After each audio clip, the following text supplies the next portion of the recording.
with liberty and justice for all. And let us remain standing as we always do and think about our men and women serving this country here and overseas. And also in a special way, let us think about the tragic event that happened here in the Village of Suffern in regards to Wilson Aikes, a young man who lost his life tragically. Thank you. You may have a seat.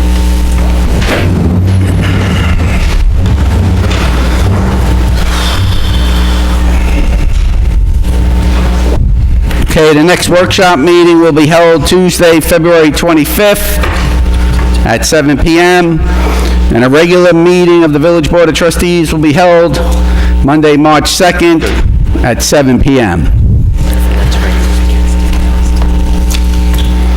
I have a statement here that I would like to say. I want to take this opportunity to update the Village of Suffern residents regarding Trustee Girard, Trustee Barone, Trustee Corrigan. On December 2nd, 2019, an action usurping the mayor's authority to appoint a village attorney, in which they took it upon themselves to appoint Mr. Terry Rice, village attorney. In response to this action, on December 19th, 2019, a petition was filed with the Supreme Court of the State of New York, Rockland County, in my capacity as the mayor of the Village of Suffern, and derivatively on behalf of the entire Village of Suffern, against Trustees Girard, Barone, and Corrigan, as well as Terry Rice. The petition sought to undo the illegal actions taken by the three trustees. You may have previously heard that the judge in this action ruled against me and the mayor and the village. That is incorrect. That is inaccurate. On January 15th, 2020, a decision and order was issued by Supreme Court Justice of the State of New York in the County of Rockland by Justice Paul Marks on a preliminary injunction. Judge Marks granted the preliminary injunction and found that the three trustees exceeded their authority by retaining Mr. Rice to provide services as village attorney. Judge Marks ordered that the Village Board of Trustees were prohibited from enforcing the December 2nd, 2019 motion to appoint Mr. Rice as village attorney, and were prohibited from taking any action in furtherance of this motion. The trustees were prohibited from appointing a village attorney, and Mr. Rice was enjoined from holding himself out or acting as the Suffern village attorney. Additionally, the retainer agreement between Keen and Bean and the Village of Suffern was ordered continued pending the disposition of the proceeding in court. Finally, the village treasurer was ordered to pay Keen and Bean for its legal services related to this matter, as well as in the continuance of the retainer agreement as ordered by Justice Marks.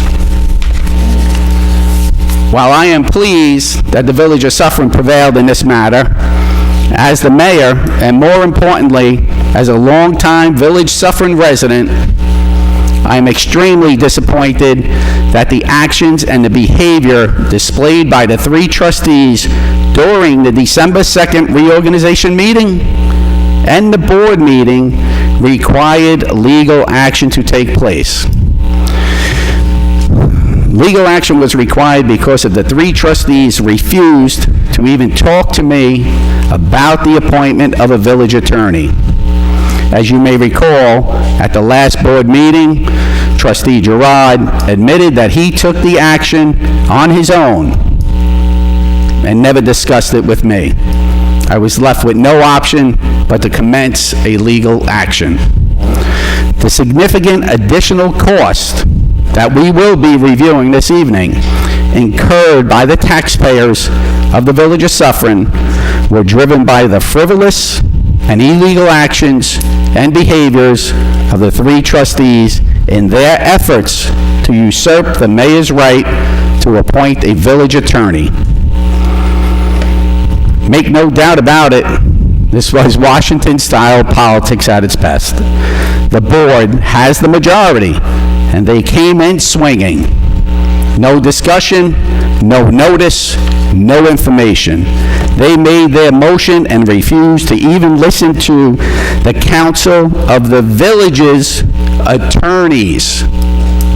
3 attorneys made recommendations on how to proceed, and they refused. The cost to protect the village from these actions taken by the board went beyond legal cost. The actions taken by the three trustees jeopardized and brought risk to the village operations by limiting the village's ability to retain legal counsel through the appointment of a village attorney. The village, between December 2nd, 2019, and Justice Mark's decision on January 15th, the order and decision on January 15th, has barely maintained critical operations because of the dedication of our village employees.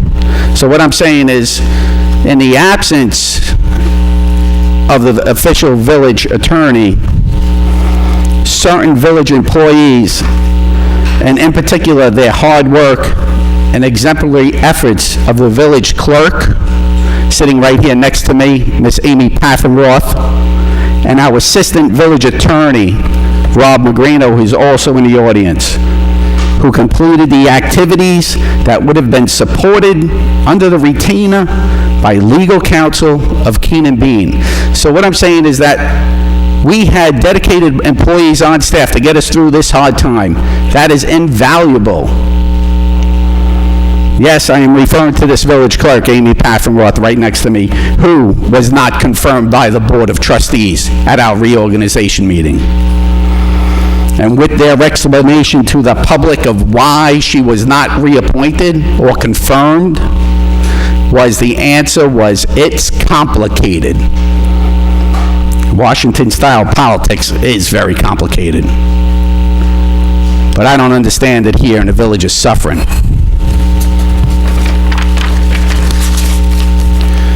Judge Marks' decision is just the first step in providing the Village of Suffern relief in this matter. Unfortunately, this matter is far from over. I tried meeting with all of the trustees several times in December to avoid this legal action, yet every time I tried to meet with them, as I discussed in the past, they were unavailable.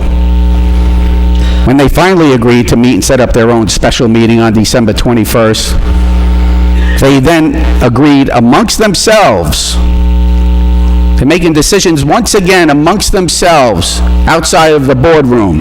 And that decision was not to show up to their own meeting that they called. And they never even notified me. As a result, I showed, but I could not do anything or take any action because 3 of the trustees refused to show to their own special meeting. Well, I cannot force them to meet with me. Only you, the village resident, can put pressure on them to work with me to resolve these differences. I implore you to reach out to each of the trustees and get them to work with me to resolve this matter. Until they do, until they show the willingness to compromise and follow the law, the legal action will continue, which means legal bills will continue as well. Please talk to them. They are your trustees, whether you voted for them or not. Get them to listen to you. The village needs your help. I will continue to fight, but there is only so much I can do on my own, as I said before, and I am an island to myself. In conclusion, I will continue to take whatever steps are necessary to ensure that the Board of Trustees follows the laws of this great state as they are required to do so, and as they took the oath to do so. That the Village of Suffern will be an open and honest government body that abides by the laws of the state of New York. That the Board of Trustees will not act on behalf of and do what is in the best interest of all the residents of the Village of Suffern, and not for the purpose of promoting the personal or political agendas of anyone or more of any of the trustees. I serve as the mayor for the benefit of all residents. Thank you. Mr. Mayor, I don't know where to begin. You made a lot of untrue statements just now. We are not going to once again get into the back and forth. I'd like to make a motion to allow Trustee to speak. And I May I encourage have it seconded? Second. All in favor? Aye. Motion carries. I encourage the other trustees to chime in here, but just to be clear, the judge ordered that the mayor's preliminary injunction, the word stressed is preliminary, is granted pending a final judgment. Okay? So the mayor's telling you this matter is closed and the judge made his decision. He has not. What he has agreed to is that he said that we should not have Terry Rice enjoined as village attorney pending the final decision. Up until now, he had said Terry Rice has every right to be the village attorney. And that's why up until this motion, this judgment that was granted on January 28th, Terry Rice has been our village attorney. There's nowhere mentioned here that Keenan Bean continues to be our attorney. I challenge the mayor to cite anywhere in this ruling, which I have in front of me. Nowhere does it say that. The mayor is just, again, sitting up here being untruthful. Now, this matter was brought up on November 26th, 2 days before Thanksgiving, when we had a workshop and an executive session for the mayor to finally share his appointments that he refused to share with us, even though for weeks we were asking him to at least give us his preliminary list. At that meeting, he told us that he was going to appoint Keenan Bean as if they were an incumbent already. And that's when he was challenged to say, you cannot do that unless we approve it, and we are telling you right now, we are not going to approve it. We want to evaluate all our options. And at that time, the options included Keenan Bean. We wanted to include them as well. But Keenan Bean got up here the night of the meeting. Our general counsel was sitting right next to me, quiet as a mouse, not interjecting anything, any opinion whatsoever, while his superior, Lance Klein, was at the podium ordering to me to find case law that proved that I was right. Could you imagine the village attorney sitting here talking to the board and saying, prove to me, find case law and prove to me your point? Now, subsequently, with all this matter going on, Keenan Bean has submitted an invoice to the village that they worked 200 hours on this case in the month of December alone. Could you imagine? 200 hours they wanted to spend here. The bill is almost $50,000. This is completely unethical, and this is why we, as your trustees and your board, are challenging them to be our village attorney. They're not even from this village. They're not even from this county. They don't really have a vested interest in doing the best for us. Now, I haven't gone through this whole invoice, but just to go through a couple of things. The night of that executive session at that workshop, I asked Lance Klein to provide me with a copy of the latest quarterly invoice because we hadn't received it yet. He proceeded to give me that information and also took it upon himself to calculate what the two previous village attorneys made. And he spent time on the phone with the mayor verifying that this was true. He charged us for doing this. We actually paid $255 for me to get a copy of the invoice. They went on to research case law.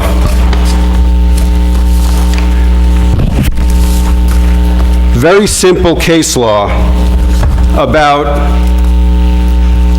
who are the officers in a village government? What are the offices? A mayor, 4 trustees, a treasurer, a clerk. These are things that we don't need. We don't need them researching. We all know this to be true. We all sit up here. This law that they researched is barely 2 pages, and look at the size of this font. You could probably read it from the back row. It's such a simple matter, yet they spent 7 hours doing research on whether or not a mayor can appoint village officers. It was never even a question in here. This bill is riddled with lengthy conversations between Lance Klein and the mayor. You can bet we're going to ask for phone records on this. And during the night of our meeting in December, the reorganization meeting and the following board meeting, Lance Klein was sitting in the audience. We were charged for him sitting in the audience. So, Lance, you're in the audience now. Are you getting paid tonight to be here? Okay. Work for the village? Okay, I don't think this is going to be tried here before the village board. Let's carry on. If you want to continue your statement, please continue your statement. We will not be going on the back and forth. I have the index, I have the order of this decision from Judge Marks in front of me. It clearly states that extending the retainer agreement between the village and Keenan Bean. That means that Judge Marks is saying we are continuing pending the disposition, the final disposition. We are in a preliminary injunction which we were granted this order and decision, Mr. Girard. This is the... Accept the facts that you brought this decision, this issue upon the village. You acting alone, outside of the Board of Trustees, outside the authorization of the mayor. Accept it. This will continue. You're absolutely right. We are not getting anywhere. We need to continue this discussion and get ourselves an official village attorney, be it a firm or an individual. With the confirmation from the Board of Trustees, you're absolutely right. The decision here from Judge Marks stands. Is Terry Rice in the audience? No. He is enjoined from holding himself out as village attorney. Let's move on. We have village business to attend to here. There is an extraordinary bill. You're absolutely right. On February 4th, the Board of Trustees entered into the retainer agreement with Keenan Bean for general legal services through and including December 31st. Based upon such retainer agreement, the village is contracted and bound to pay all legal invoices from Keenan Bean for general services to the village. Yet on December 31st, without authority, once again, without authority, the Board of Trustees do not possess the authority. Trustee Girard directed the village treasurer that he was not to pay any legal invoices from Keenan Bean after a such date without prior authorization from the Board of Trustees. Trustee Girard, you have no authority to make that action. Sure I do. You do not. That's here nor there. Right now, you do not. Keenan Bean therefore issued legal invoices. Because you're wrong. That's here or there. You're Listen, wrong. you do not have the authority. Can I interject, and maybe this is the last word on it tonight, that there are 3 trustees that I work very closely with and that I talk to regularly. I work closely with the mayor, and I talk to him regularly. We can't have 4 trustees going in one direction and have the mayor pull against us. We need to all go in the same direction, and I hope we start going in the same direction now, because I don't want to add to a $47,000 legal bill. Let's work this out without the lawyers. Well, that's going to be dicey, but anyway, we need to work together. We need to work together when we are officially convened. When we are officially convened at an official meeting. not circumventing or usurping the mayor's authority or convening your own private meetings. There's been no private meetings. Let's get that To my understanding, on the record. and decision, No and private meetings. has there been Stop making decision-making? things up as you go along here. It's Has there been decision-making? Yes. Yes, there has been We're this- allowed to make decisions and have opinions. Not That is- outside of a meeting. You cannot make decisions of a village business So you're without telling me formally that the convening mayor a meeting. Don't make decisions when you're not in a meeting? I The find mayor that is the chief very executive officer of this village and makes decisions on a daily basis. And I'm also an officer of this village, and I will do what I think is appropriate for this village and in the best interest. As long as you're abiding by the Village of always- Trustees regulations. And I And you always cannot do. make, okay, we're going to move on from here because this is getting a little out of Nope, control. I started it once again.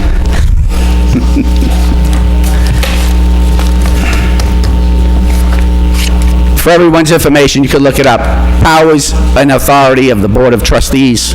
You could look it up on the Google it, and look at the differences between the I thought Board you of said we were Trustees, done with this now, Mayor. Thank you. Board of Move on. Trustees authority, and the mayor's authority. You can research it yourself and come to your own conclusion. Thank you. Okay. We go to court tomorrow. Yep, Coat Drive, correct. Community Foundation and the CSEA in the Village of Suffern. Where is it? Hold on.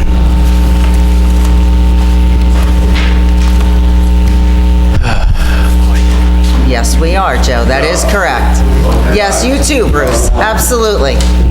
I got it. Okay, hold on, guys. Here we go. I'm just going to give another brief statement, if you don't mind. When you work together and on a shared goal, it's called collaboration. Collaboration and cooperation are simply joining together in a spirit of unity to get a job done. Collaborations mean brainstorming, creating opportunities, and sharing solutions. Collaboration is what the Village of Suffern represents. And I am proud to express my sincere thanks to the Suffern Community Foundation, the CSEA, our local union, and the village staff and our residents for working together on the Suffern Coat Drive and the Be Kind project. Thanks to the hard work and dedication of our community, the collaborative efforts of the Suffern Coat Drive ensured that those in need will have coats, jackets, blankets, socks, hats, and gloves to stay warm and safe this winter. It doesn't matter who is on the team because nobody can do everything on their own. What does matter is how the team works together. In other words, how you work together is more important than who makes up the team. The team that worked together on the Suffern Coat Drive did so with love and care for those in need throughout our community. I thank all of you who participated and look forward to collaboration of this kind in the future. And Bruce, please come up. And Joe, Bruce is from the Community Foundation, and Joe is our local president. We're going to make a statement and say thank you. Thank you for what? Thank you. Thank you. Chucky. Joe.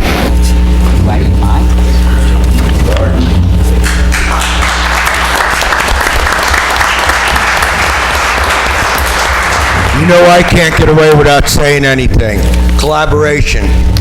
We are one. The Village of Suffern, employees' tax base. We are one that we gotta care about here. The nonsense gotta stop. Let's get it together and work together. I'm here to help. If I have to mediate, I said it before, I will do it. Thank you, and I want to thank Kathy Mills, our administrator helpers, some of the CSEA employees that came out besides Bruce, that we made him stay there. I stayed with them because there was a bowl of cookies. This is the only reason. But we have multiple bags of clothes to give away, and I think tomorrow's going to be the day. Tough act to follow, Joe. Thank Always you. a tough act to follow. I want to state for the record, and I hope my cardiologist is watching this, I did not have any of the cookies that were there that day.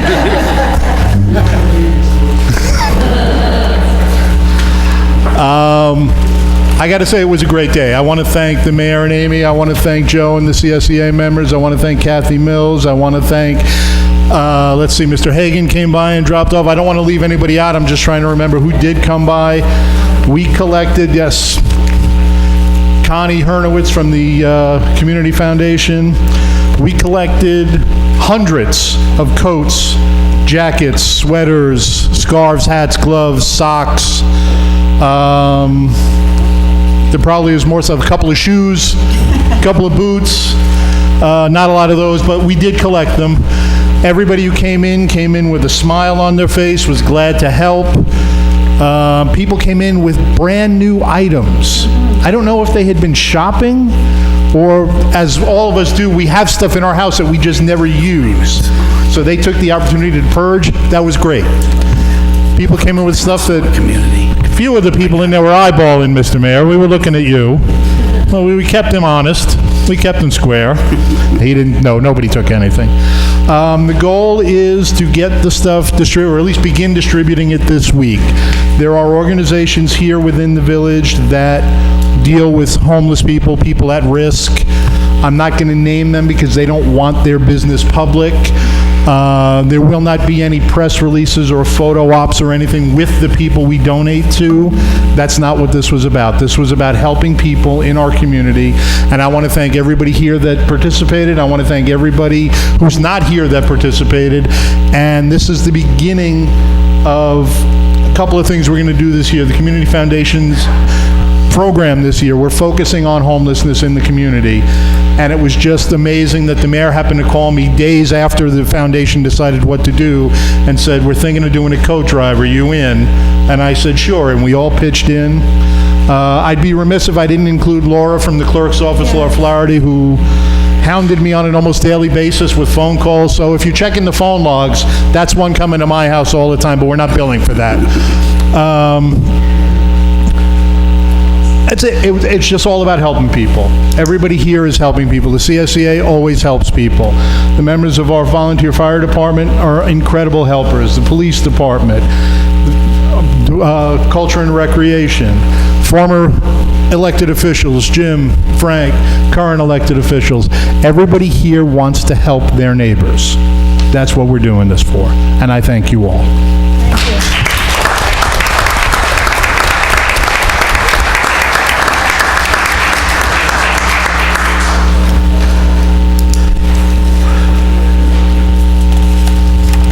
Okay, next we have the resolution adopting the New York State Climate Smart Communities Pledge. If the ladies would like to step up and give us a quick review of, you have a large audience here this evening, if you would just like to speak about it a little bit. So the Climate Smart Communities program was started in 2009, and it's basically a program that helps communities make their towns, this is good. That helps their community, makes the communities more green and environmentally friendly. And it's a pretty easy to use program. It has different actions that you can take suggested on their website. You know, for example, something that you guys have already done is changing the lighting to LED lighting. So that gives you points, and then with a certain amount of points, you become certified, a certified climate smart community, which makes you, this town more applicable to getting grants from the Department of Environmental Conservation and the Climate Smart Communities program grants. So it's a great program, and there's actions suggested and actions that we can take ourselves to just make the community more environmentally friendly. Do you guys want to add anything? Could you just tell us a little bit about your club? Oh yeah, so we're from the Suffern High School Environmental Activism Club, and currently we're working on a couple things in the school. Right now our main focus is about factory farming and the meat industry, and we've been like tabling outside during unit lunch and just, you know, spreading awareness about that. But outside of school, this has been one of our main projects, and we just want to get the whole community involved in taking action for the purpose of preserving the environment. Thank you. I know that we've been speaking on and off, and we met a few times, and you presented to the board previously, but tonight I would like to say that we have the resolution in front of us, you know, thanks to you and your club, adopting the New York State Climate Smart Communities Pledge. and I'll read it. Whereas the Village of Suffern believes that the climate changes possess a real and increasing threat to our local and global environments, and is primarily due to the burning of fossil fuels. And whereas the effects of climate change will endanger our infrastructure, economy, and livelihoods, harm our farms, orchards, and ecological communities, including native fish and wildlife populations spread across invasive species of exotic diseases, reducing drinking water supplies and recreational opportunities, and pose health threats to our citizens.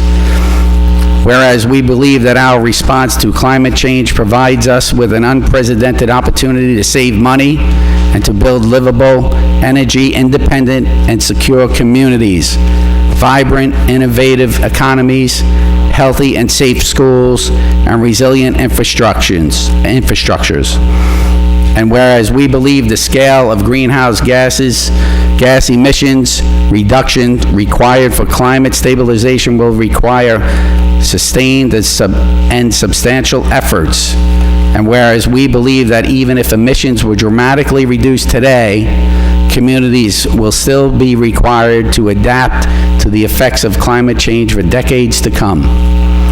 It is hereby resolved that the Village of Suffern, in order to reduce greenhouse gas emissions and adapt to changing climate, adopts the New York State Climate Smart Communities Pledge, which compromises the following 10 elements: build a climate smart community, inventory emissions, set goals and plan for climate action, decrease energy use, shift to clean renewable energy, use climate smart materials management, implement climate smart land use, enhance community resilience to climate change, support a green innovation economy, inform and inspire the public, and engage in an evolving process of climate action. So to that, do I have a motion? Motion seconded. Got that? Any further discussion or questions? All in favor? Aye. Motion passes. Thank you very much, and we are now adopting your resolution to New York State as a climate smart community, and we applaud you. Good job, Doug.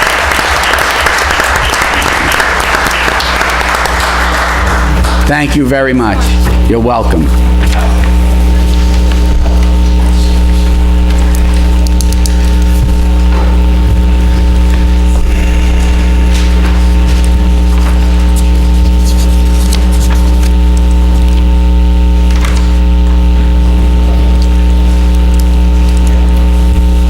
Next up is the CSEA Memorandum of Agreement. I have the resolution approving the Memorandum of Agreement by and between the Village of Suffern and the CSEA dated January 7th, 2020.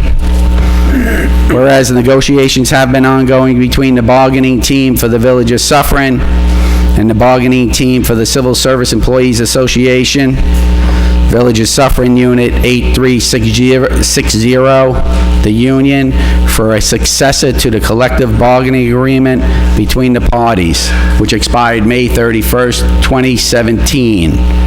And whereas those negotiations have resulted in a tentative agreement contained in a memorandum of agreement dated January 7th, 2020, which has been ratified by the membership of the union.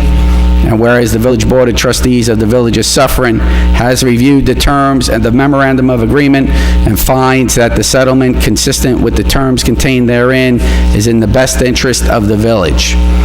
And now therefore be it resolved that the Village Board of Trustees of the Village of Suffern hereby approves the terms and aforementioned Memorandum of Agreement, and hereby authorizes the mayor to execute a collective bargaining agreement consistent with the terms thereof, effective June 1st, 2017, and terminating May 31st, 2022.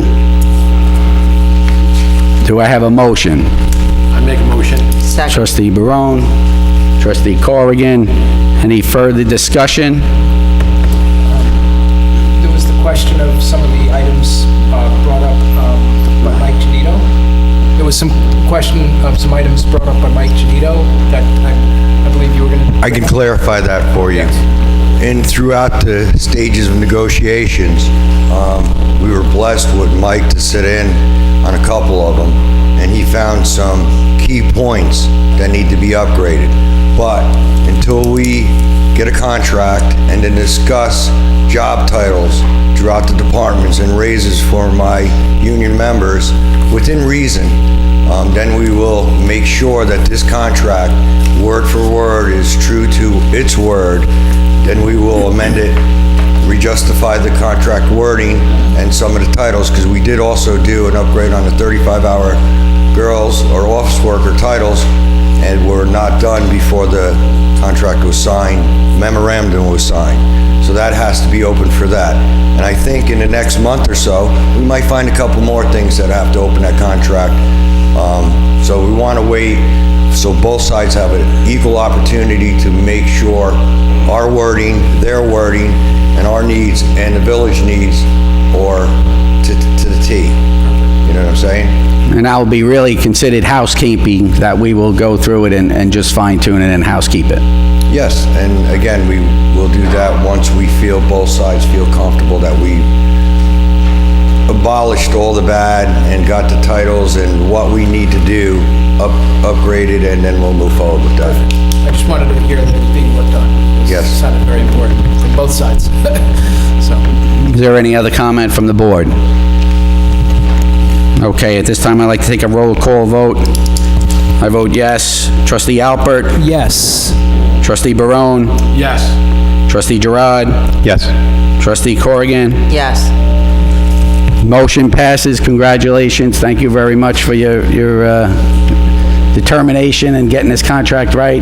The union, Joe is the union president. I think he did a great job with his bargaining team. I stand here with my board of trustees.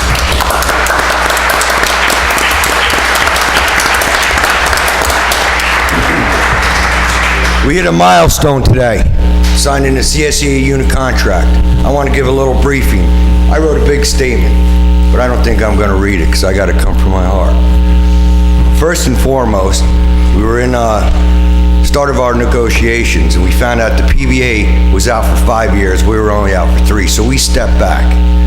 And through the PBA negotiation and the CSEA waiting, the IBEW, which is the dispatchers, were done, and they weren't out in time. But again, we accepted the fact it's a smaller 4 or 5-man unit. Let's get it done. Help out the people, keep everything working. But the biggest part of it is the CSEA has been here for 12, 13 years. And through the village needs, the CSEA has stepped up in many avenues. On top of financial dismay, we stepped back, we cut down our budgets, we worked with what we have. Same with the fire department. They're here to get a truck today. But I can't leave this podium without saying thank you, Mayor, board, and existing board, Maura and Frank, for working through all the bumps in the road to get us to this point.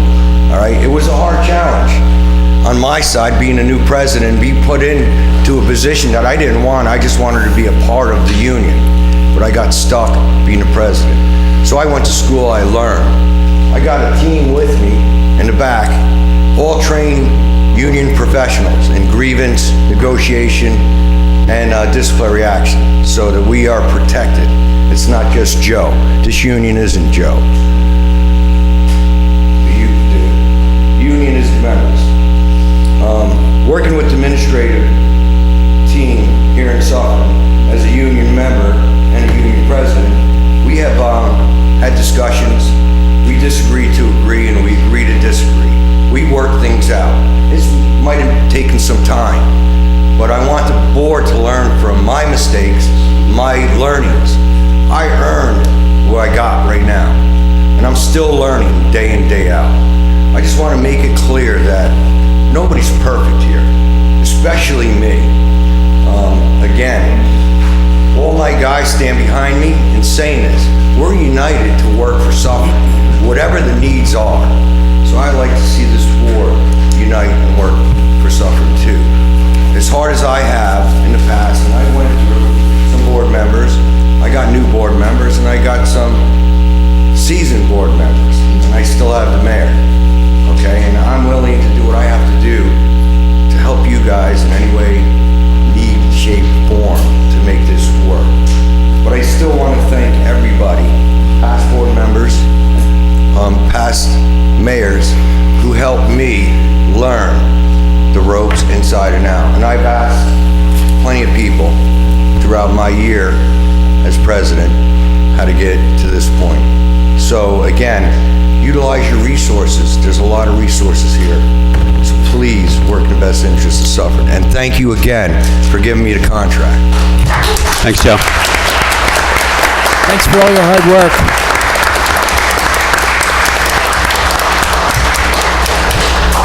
Thank you, Mr. Hunt. And just to reiterate, you know, that the village staff here and myself and the board do truly appreciate your dedication and your commitment and your expertise, because that phone rings and you respond, your teams respond. That phone rings with village residents calling, applauding you on how good your men work day in and day out, from snow plowing, picking up the trash, patching the potholes, doing sewer main replacement, whatever it is.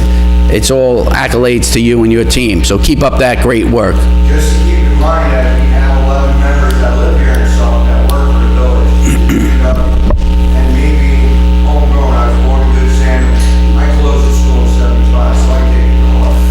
I want it to be the way I remember it. I want it to be better. So we'll continue snapping the whip and keep these guys busy. Thank you. Thank you, guys. Thank you for coming.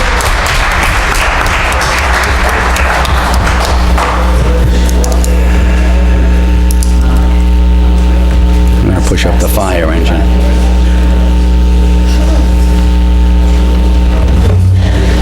I'm going to jump to item number 6. Is that okay with you guys? Yeah.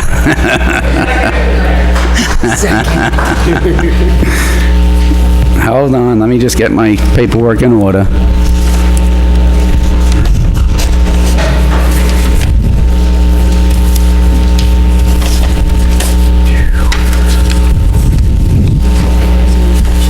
Yeah, I have it here.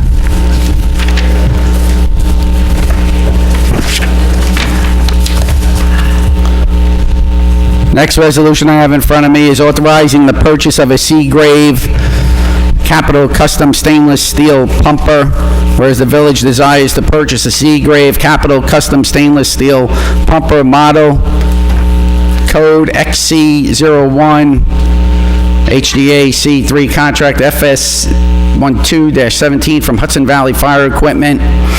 Whereas the Village Board of Trustees has reviewed and evaluated the purchase and determined that the village has a need for the apparatus to serve the village residents. Whereas the total cost of the Seagrave Capital Custom Pumper is $822,392. Whereas the delivery of the apparatus is expected in approximately 300 calendar days after the manufacturer receives the approved drawings signed by the Village of Suffern. Now therefore be it resolved that the Village Board of Trustees hereby authorizes the Village of Suffern to purchase the Seagrave Capital Custom Stainless Steel Pumper, that's a mouthful, in the amount of $822,392 from Hudson Valley Fire Equipment, and be it further resolved that the mayor is hereby authorized to sign the approval drawings and the contract of sale and take necessary steps to effectuate the intent of this resolution. And be it further resolved that the contract of sale shall be subject to review and approval by the Assistant Village Attorney as to the form and substance. Do I have a motion? I make a motion. Trustee Barone, do I have a second? Trustee Corrigan, do I have any discussion?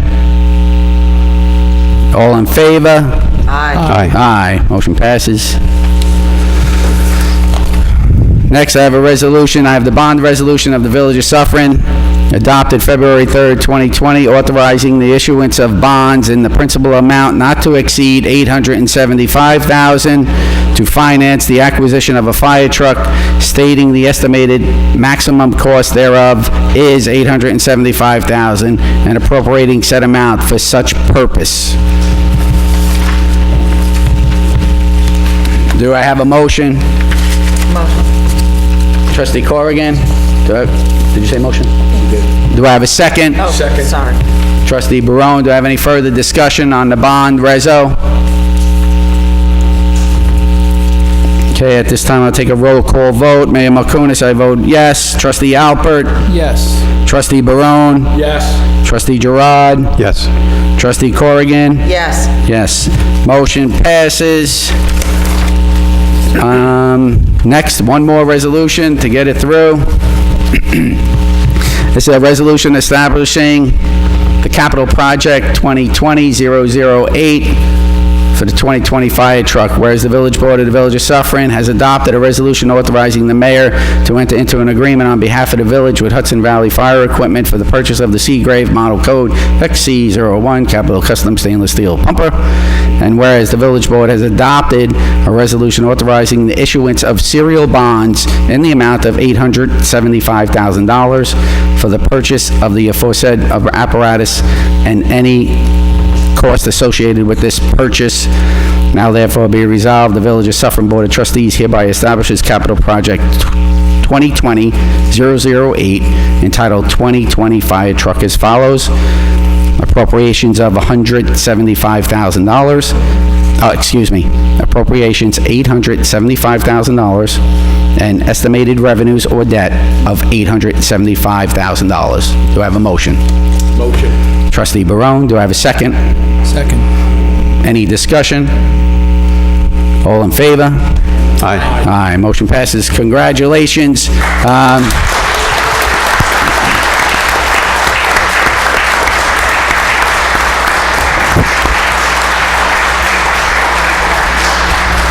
Chief, if you would.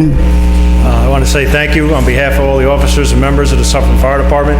It's something that we really use and appreciate all the work that the board's put into it. The truck committee, it's been a year and a half now to get to this point, and everybody appreciates it now. Yeah, I want to thank the truck committee. They did a fabulous job, a great presentation. They did excellent research. They presented, I think, 2 or 3 times to the board. It's well-deserved. The oldest pumper truck is 26 or 27 years old now. And it's only a great benefit here for the Village of Suffern, for the safety and security of our village and all of its residents. So, and of course, the fire department is here this evening. Thank you for volunteering. That's all the work that you do is volunteer work. And I'll tell you, it doesn't go unnoticed, so thank you very much. Thank you.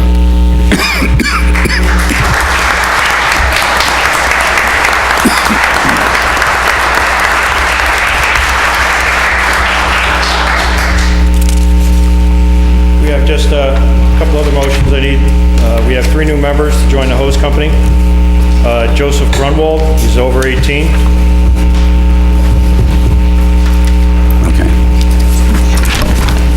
Okay, so I have the motion to accept member Joseph Grunwald, over 18. Do I have a motion?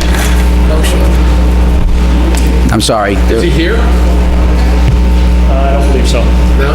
Motion. I make a motion. Trustee Barone, did somebody? Trustee Alpert, second.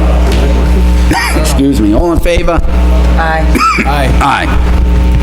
Next, it looks like you have another over 18 member, a motion for George Luck, over 18. Do I have a motion? Motion. Trustee Alpert, do I have a second? Second. Trustee Girard, all in favor? Aye. Aye. Next motion would be for Hayden Kaplan, under 18. Yeah, it's junior member. Do I have a motion to that? Motion. Do I have a second? Second. Trustee Alpert, all in favor? Aye. Aye. And the clerk, that will reflect that they will be put on the insurance. Thank you very much, and congratulations, continued success. You guys are doing a great job. Thank you, appreciate it.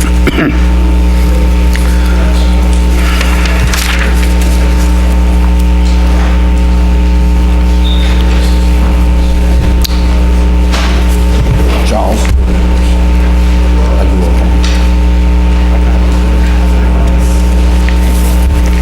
right, while the firemen file out.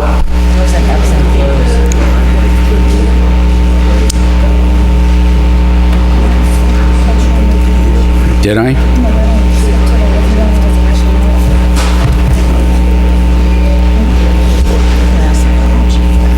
So we want to get the public hearings. Okay, let's move on to our public hearing. It is now 7:57. Like a motion to open up the public hearing to consider the local law to amend Section 254 of the Village of Suffern. Motion. Make a motion. Trustee Alpert, second Trustee Barone. Good evening. Good evening. This is in furtherance of the previous local laws that the board was addressing with respect to parking.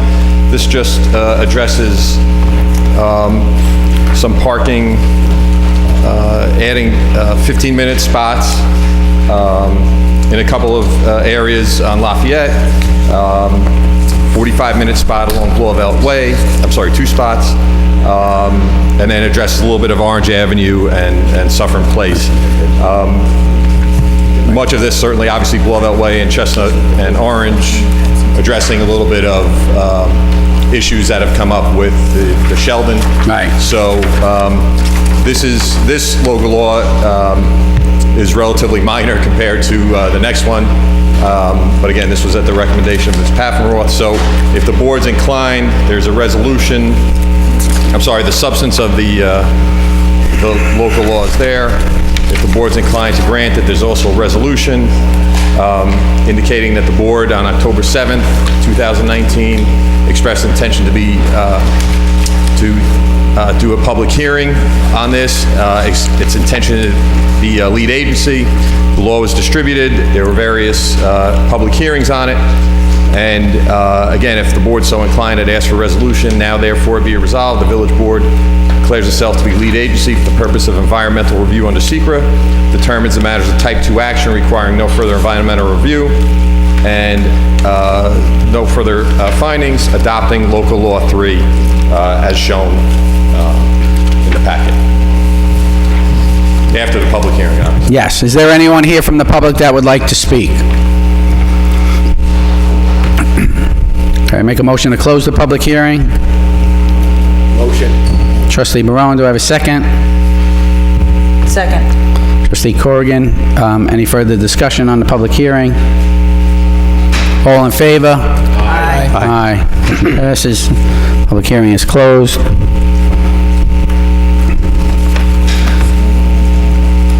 I have to adopt the resolution. You?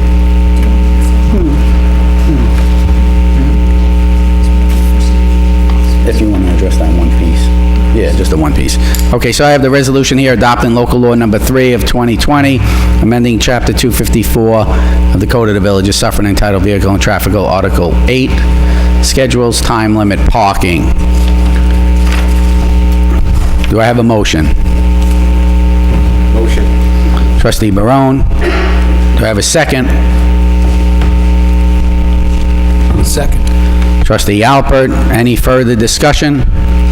Yeah, I have a question here. There are a number of residential streets where the anytime parking has been removed. No, these are just specific. That's on the next one. That's the next public hearing. This only has to do with Chestnut. I'm sorry, Lafayette, I'm sorry. right?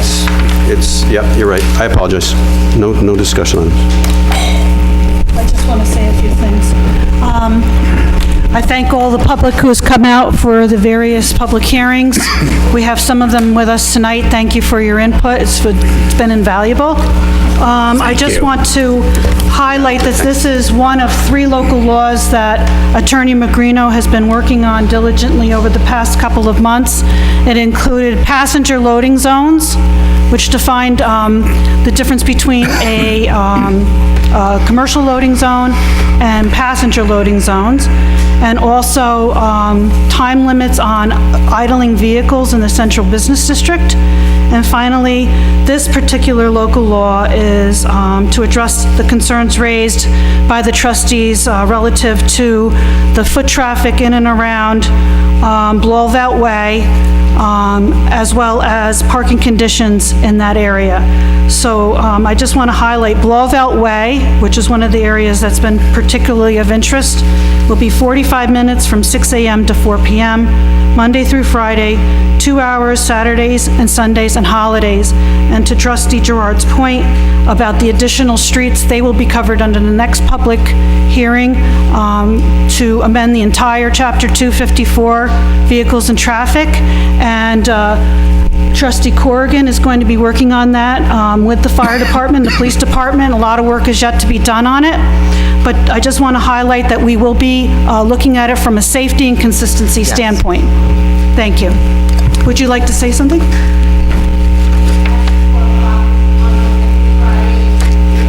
Yes, yes. Yes, Monday through Friday. It's 45 minutes, 6 a.m. to 4 p.m., 2 hours thereafter, as well as weekends and holidays. I think that needs to be added, the 2 hours thereafter, right? Okay, very good. Thank you.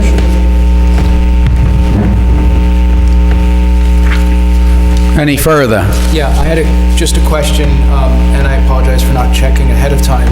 I brought to the attention, I believe, of the mayor and Amy a few weeks ago that there's a couple of spots in front of approximately 24 Chestnut Street that were marked, no parking, temporary loading zone or something to that effect. And it was a temporary zone that had been posted this way for well over a year. I wasn't sure if there was any action taken on that. No, not in this particular law, Trustee Alpert, but it will be covered because this is only time limit parking. So Chapter 254 in its entirety will cover commercial loading and unloading zones, which you're referring to. Any further? All in favor? Aye. Aye. Aye. Motion passes.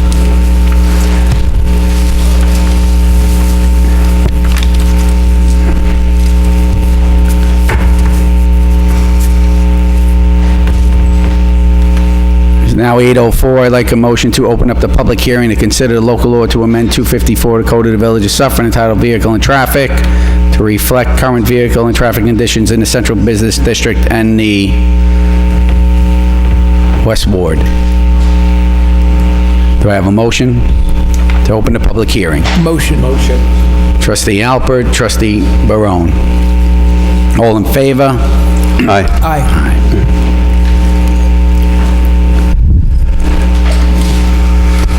Okay, again, good evening. As Village Clerk has indicated, this is a more comprehensive law, and quite honestly, I have had not much to do with it. So it was really prepared by her, and it's going to be I think a longer process since it's more comprehensive. So this is really the first public hearing on it. It's nowhere near ready to be voted upon. You're going to have meetings, this hearing, and also, meetings kind of offline. So that's all I have on it. Thank you, Attorney Magrino. I just want to give a little history about this. As Attorney Magrino and the team were working on the last local law that was just passed, it came to our attention that there were inconsistencies between the definition of municipal parking lots in the code as written in other documents. So to address that consistency, we took a look and called Mr. Magrino and got his advice on it. That's where it started. It went to the next step when we brought it to the attention of Chief Osborne. He looked at it, he had made amendments, and the team came back together and said, you know what? As a team, as a board, with public input, we need to look at the entire Chapter 254. And I think at the workshop, we also said it has to be looked at from a fire safety standpoint. with the chief's assistance. So this will allow us to holistically look at our vehicle and traffic law to represent the traffic conditions as they exist today, as well as address some of the issues that the board has raised and traffic concerns in and around the area of Blauvelt Way. So it will encompass all the different categories, no parking, no U-turns, everything. So it will be a long process because there's a lot of material to cover, and this is just the very first step. Is there anyone from the public that would like to comment? Okay, at this time, I'd like to make a motion to close the public hearing. Motion. Oh, I'm sorry. Did you want to continue it? We want to continue the public hearing. Motion to continue the public hearing, date certain to 7:05, Monday, March 2nd, 2020. Do I have a motion? Motion. Second. Trustee Barone and Trustee Corrigan, all in favor? Aye. Aye. Thank you, Mr. Magrino. Thank you.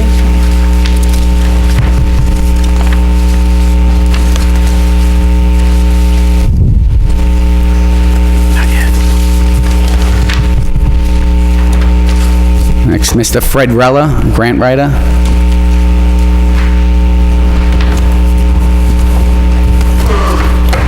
Good evening, Board. I have one item which I want to talk about today, and that is it's that time of year where the Community Development Block Grant process is to begin. The application will be due on April 10th, but in order to determine what project we're going to be putting in for and then get approval from the board and hold a public hearing on it, it has to come from the Citizen Advisory Committee. Okay, and that's a committee that I head up, and it's made up of a diversification of certain criterion that the Rockland County Office of Community Development sets forth. This is HUD money, and it's a federal grant, okay? So we got to make sure we comply with some parameters.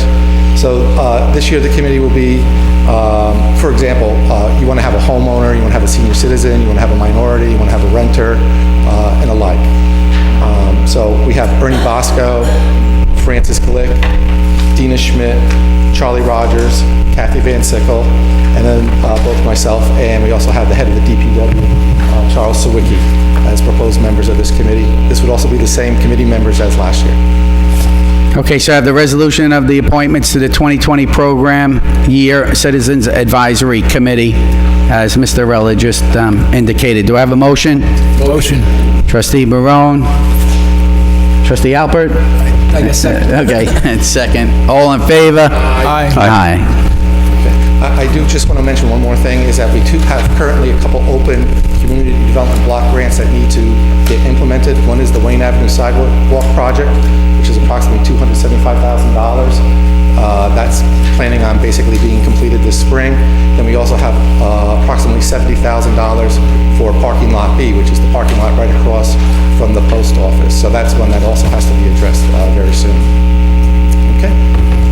Thank you, Mr. Rella. Great job. Thank you. Okay. Okay, Culture and Recreation.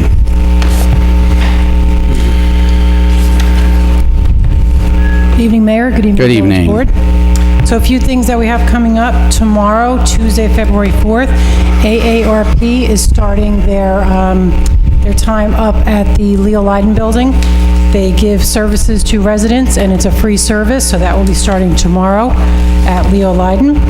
February 6th, this Thursday, we have the Girl Scouts will be at the community center, so anyone that would like to come on over for dinner, the Girl Scouts have a nice evening. They have foods from different countries, and it's a nice, enjoyable evening, so the board is welcome, and you're invited to attend over there. Starts at 6:30. That's on Thursday? Yes, the Okay. 6th. February 7th is the Dare Dance. Chief Osborne is getting the word out. February 14th, as I spoke about at the workshop, is Rockland Read-In, and Connor School has invited us to attend and to read. I do know that it's a hard situation because a lot of our board members work. Mayor, I did respond that you would be attending, so we'll talk about timing and see what time of day you want to be up there. Okay. And it's just a nice afternoon. It's a great thing that the schools do. February 20th, we have a self-defense class with Melandra's Martial Arts Studio, and that will be over at the community center, and that's at 6:30 to 8 o'clock on February 20th. We've gotten some RSVP, so it's going to be a great evening. We're hearing from a lot of high school juniors and seniors that are interested in this class and parents of students, so it's going to be a nice evening. So anyone that's interested, just reach out to Recreation, and we'd be happy to have you. It's another great program, self-defense, right? Self-defense, yeah. It's a great thing for everybody just to learn some knowledge. February 20th, LEAD, which is Life Exists Against Drugs, a group from the high school. They will be over at the community center from 7 to 10. February 27th, Elaine, at the community center, we've picked out another movie. We're going to start to have movies during the afternoons. So we have the movie The Peanut Butter Falcon. I'm hearing that it's a great movie. Is that, yes? All right, so we've got some good feedback. That's a good thing. So that will be at 12:30 at the center on the 27th. Evening yoga is starting. We are going to have it outside at the gazebo later on in the season, but because it's such a popular program, we will have it at the community center inside, starting in March 2nd, 9th, 16th, and the 30th, and that's with Nancy Christopher from Recreation. March 3rd, we have a Narcan training, and that will be here in the auditorium. That is a great program that we work with the state. They bring in a trainer, and they talk with people about Narcan training. We're putting it out to the entire village. I'm reaching out to first responders and everybody else that might like to come to this training. It's an important thing. So it was brought up at one of the workshops or one of the board meetings that we would like to have more of them. So we're bringing that back. So Let's make sure that we get that flyer directly to the firehouses and have them posted to the fire chiefs and make Yes. sure that they're all made aware of that Yep, I also. just actually sent an email this morning. Great. To the fire chiefs, and then I'm reaching out to the emergency responders, so trying to really get the word out for it. Okay. And then April 4th, believe it or not, that'll be here before we know it, Suffern Little League will be having opening ceremonies. They have their parade, then their ceremony down at the ball fields. So the board is always welcome to attend that. It's a really nice afternoon. You see the youth coming out in the community, so that will be at 9 a.m. We'll be lining up here at Village Hall, and that's the same day as the egg hunt. So if you're around that day, it's a nice morning and then nice afternoon in the village. So two really nice events on April 4th. And that's it for my update. Then a couple of things that I have for, hopefully we'll approve this evening. The Broadway trip, I would like to start getting the word out for that. I just need approval to purchase the tickets. So I have the resolution here authorizing Kathy Mills to expend an amount not to exceed $5,217 to coordinate a Village of Suffern Broadway trip. 5,127? 27. No, I have two numbers on it. I think it's 17. Okay, so we'll keep it at $5,217. Motion. Trustee Corrigan, Trustee Barone, any further discussion? All in favor? Aye. Aye. Thank you very much. The next thing is Clifford Theater. I don't know if the board, if you got the word of what the play is in your packets, but we would like to go ahead with that. We would like to start getting the word out. Anthony Kohler, our director, is all over social media, and he's got a great relationship with the parents, the kids, with our staff, so we'd like to try to get that going. So if I can have your approval to go ahead with the contract for Clifford Theater, we would like to start promoting that. So I have the resolution authorizing Kathy Mills to purchase the rights to Clifford Theater Summer Production in the amount of $625. Motion. Trustee Barone and Trustee Corrigan, all in favor? Aye. Aye, motion passes. And the last item I have here, Nancy Christopher from Recreation recently took a civil service test to earn the position of Recreation Program Assistant. So I'm here to talk about that position. To have the resolution here appointing Nancy Christopher to the position of Recreation Program Assistant. The position of Recreation Program Assistant was established in the Village of Suffern by Resolution 118 of 2019, effective June 3rd, 2019. And whereas the position of Recreation Program Assistant is a competitive position, whereas Nancy Christopher is on the Rockland County competitive list for the position of Recreation Program Assistant, therefore be it resolved, Mayor Markunas hereby appoints Nancy Christopher to the position of Recreation Program Assistant, position control number 340339, at a pay rate of $24.71 per hour, effective February 10th, 2020. Do I have a motion? I'd like to make a couple comments, if I might. I would like... If we take the motion and do the discussion after the second, and then the vote, that would be procedural. So do I have a motion to the resolution? So you're saying I can't speak until we all vote? No, until the motion is moved in regards to the resolution, then we move it, we second it, we discuss it, then we vote on it. That's the procedure. Okay, fine. Do I have a motion? Motion. Do we have a second? I second the motion. Do we have a discussion? Okay, so what I would like to propose is, instead of moving everybody around one by one, I'd like to go over what Joe had said about the other positions that need to be moved around as well as meeting with Mike Janito a little bit more on this, because we also have some employees that haven't had increases since 2014, and I would also like to know what this is going to do for our budget for next year. So I am asking if we could possibly move this to next month, so that we all have time to understand what other promotions need to be done, and not piecemeal them and hold it over till next month. So that way we have time to talk to Mike Janito, because I think we need to be fair and we can do everybody at once instead of just piecemealing everyone.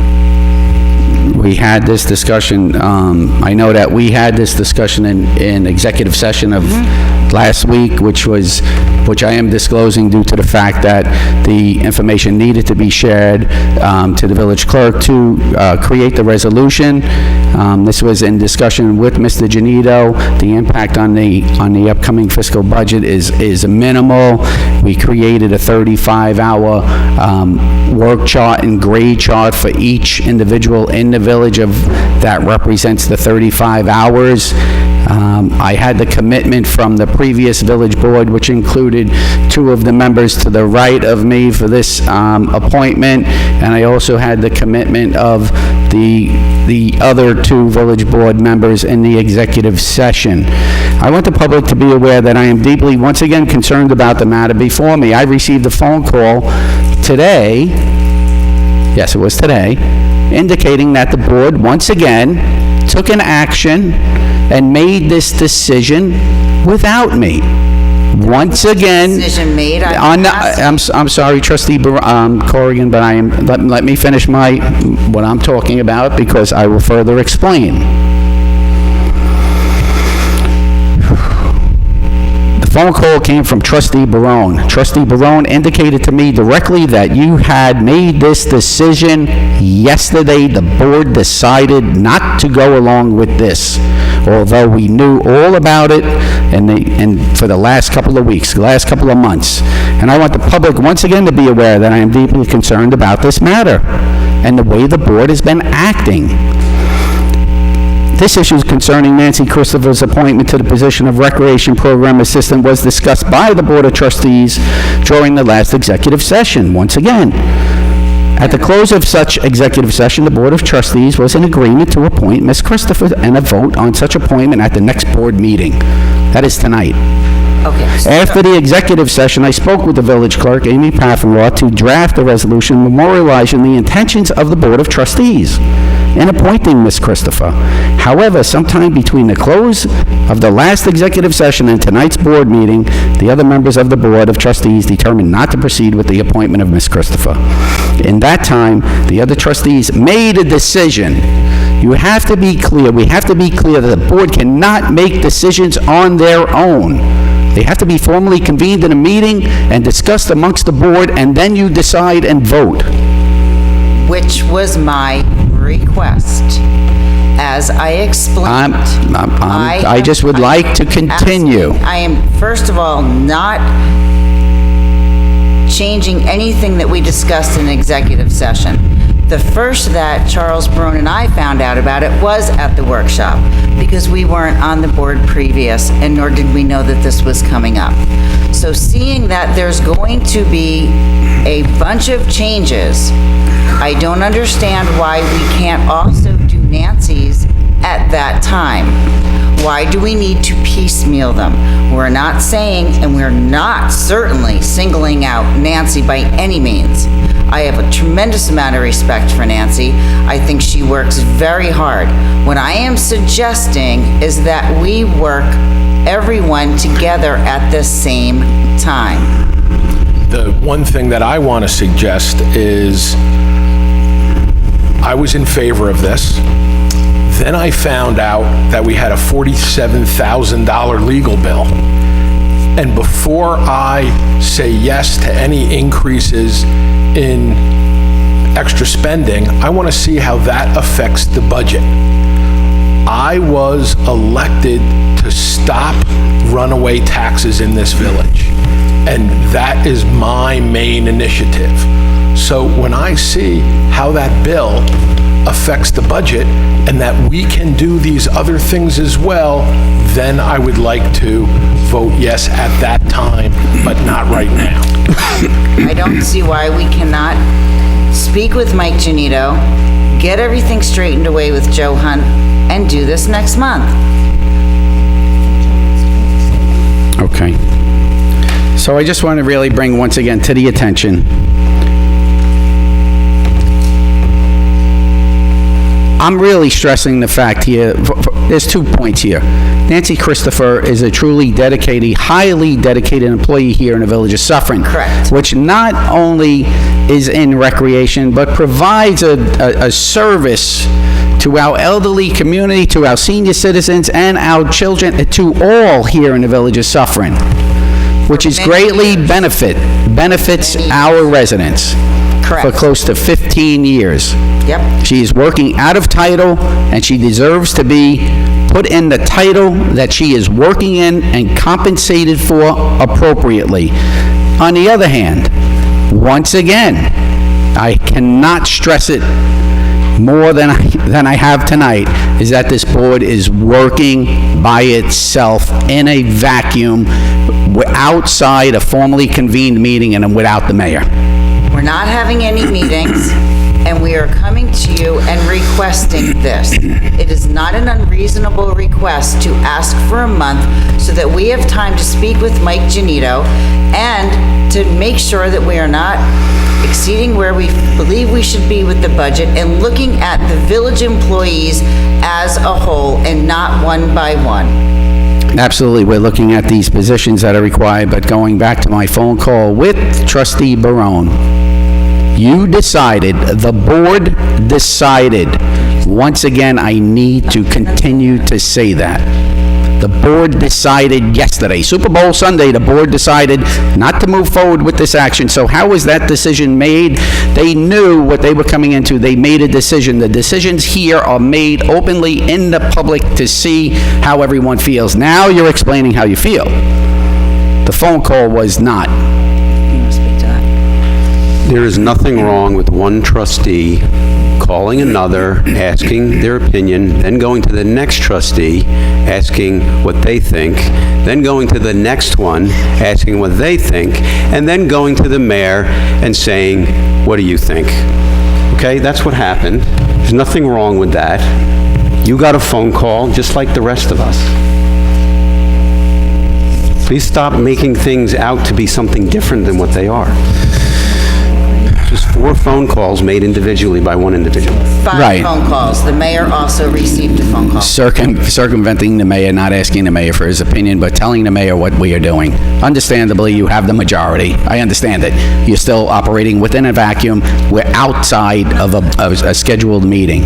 And with the union and the negotiations that have been discussed over the months, and the recognition that we need to provide to our union employees is being pushed aside. According to the president of CSEA, and I even sent you an email on this, Mayor, asking you those questions. You never returned my email, so you knew that there was some questions surrounding this.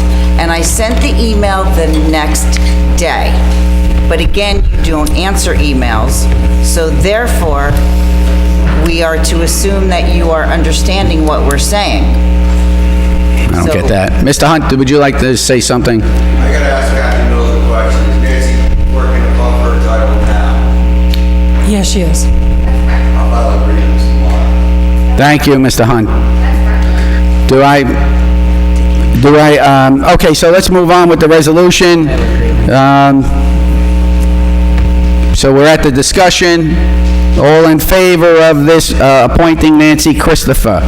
Mr. Alpert? I'm going to vote yes. Mr. Girard? I agree that we should table it and look at it in its totality, the total impact of the budget, this role, and the other ones. I don't see any harm in waiting until Mr. Janito gets back.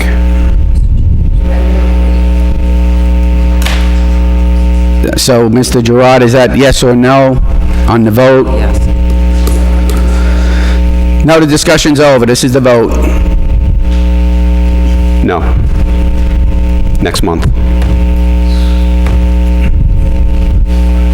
Mr. Barone? No, next month. Ms. Corrigan? No, I've asked for next month, please. And I vote yes. Motion fails. The grievance, as the union president stated, will be filed tomorrow. I have something further to say on this. This was not an attempt to do anything wrong.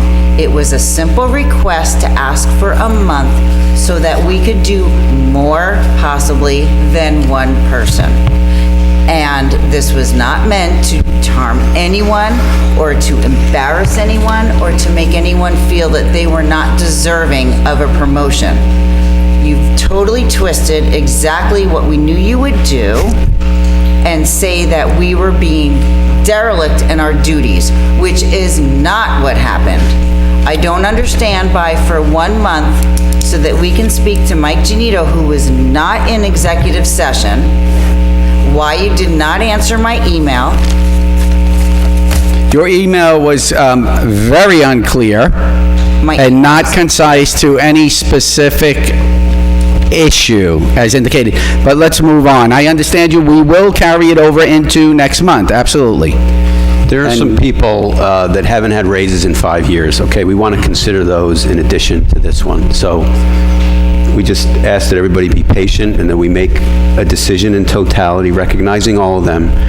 And we just need a little more time to do that. Mike's not here. Correct. This is a union employee. The 5 that you're speaking about are non-union employees. It's totally different. Was that position in the MOA? Is any of that position on the record with the CSEA?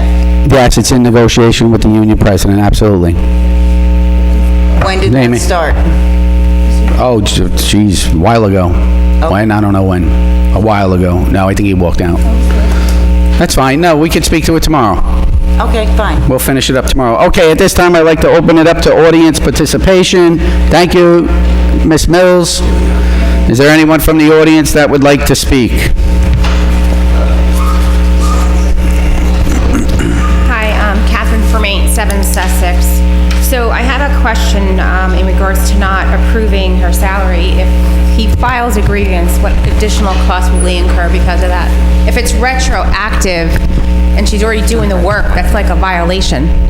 So why are we even engaging in that? Correct. Well, it was really... there's ad what- hoc to every single promotion. There absolutely is, and there'll be, depending on the length and how far we go with the grievance, will be determined by the cost and the actions that we are going to undertake. But how long has she been doing that position without her job title? She was doing it for the betterment of the village.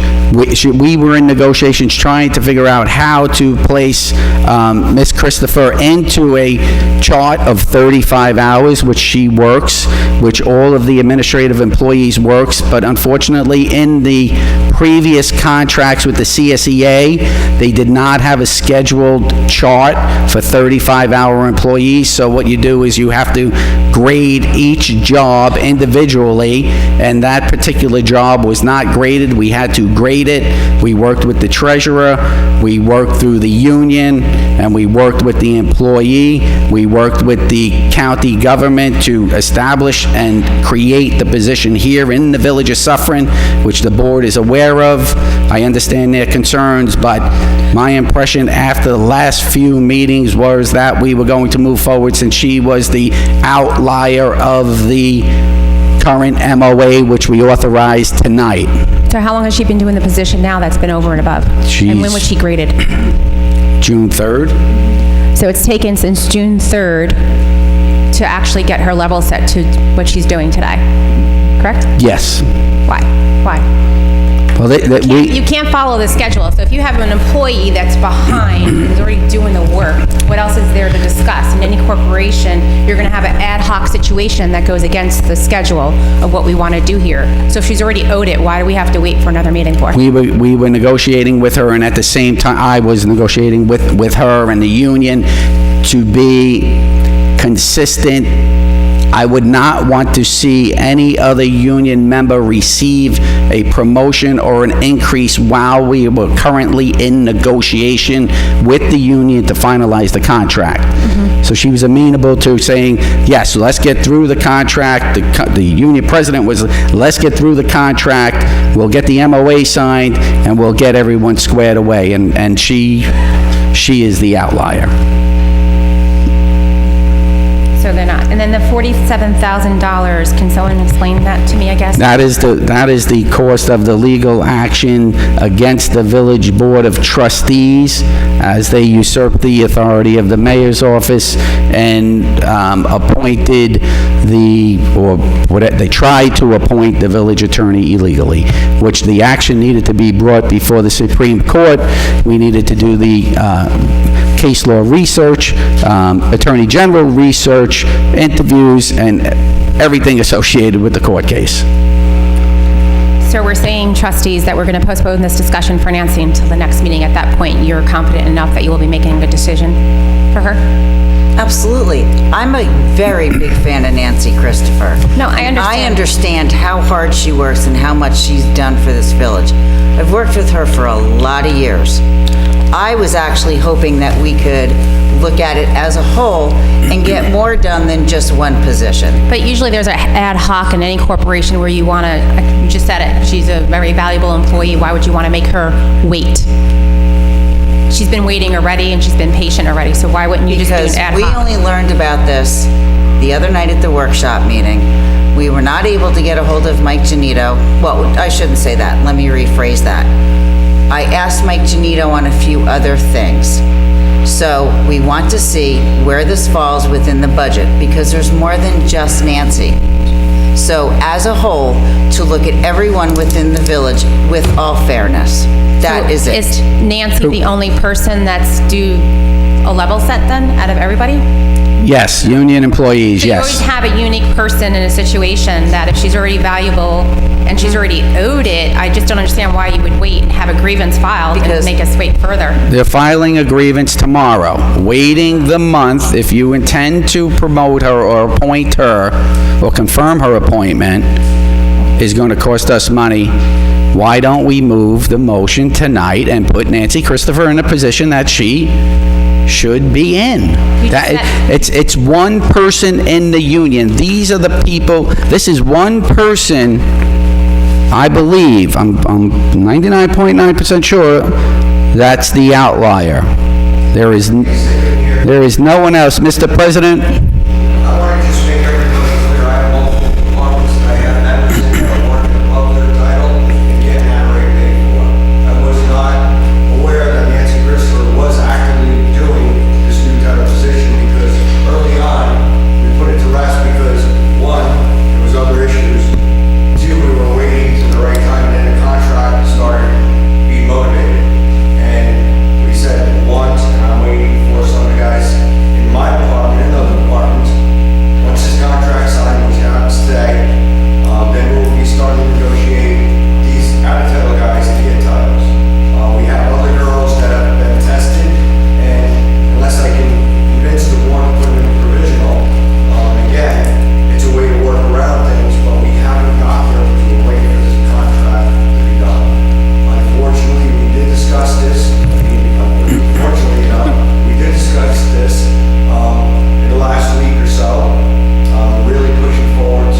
Not only you, Joe, the entire village, the people that live here, and the board, we cannot continue to lose people to other jobs. You're 100% correct. Okay, so my question to you is, then do you find it easier to do it one by one person instead of doing a whole entire look at everything? Because that was the intention of the conversation. I understand. Again, I can't make the board make a decision on it. No, I'm asking you what's easier. It's probably easier to see because again, I have three beautiful ladies in different offices in this building that have taken the test and we can't move them up unless we do provisional. And if they don't pass the test, then it's the renegotiation is a great hassle. So we didn't want to try to push them on the mayor because of the provisional guidelines. Again, this is all county. I'm just an auto mechanic by trade, but I had to last year become more. Again, we want to try to satisfy them. I Excuse- understand that, Joe, but I have a what I'm question. Can I ask a question here? Sorry. No worry. My question to you is, the rest of the people that are testing, are they already doing a pay grade above? They're already doing work above? Is it in comparison the same as Nancy? That I have to go to each department. See, Make it room so that they have advancement. But this current position, she's already doing the work since the negotiations with the contract and so forth. Is it the same situation with the other people that have to test No. out? I don't know. At this point, I can't say. let me just interject, I'm sorry. So what Joe, two different scenarios. We have a position, and we're going to talk about the position of the program assistant, is that she's satisfying those duties and responsibilities a program assistant does. She is not titled a program assistant. What I am trying to do, hopefully the village board will agree, that even with the additional people, union, we're sticking with union, is that some of the titles do not exist. They're not created or established in the village, which hampers their advancement. So if we have a receptionist that takes the clerk's test in a certain department and we don't have that position available, they take the test, they pass the exam, there's no room for advancement. We want to keep and retain all of our trained personnel, so we want to be able to work with the union, create and establish more positions as people take different exams.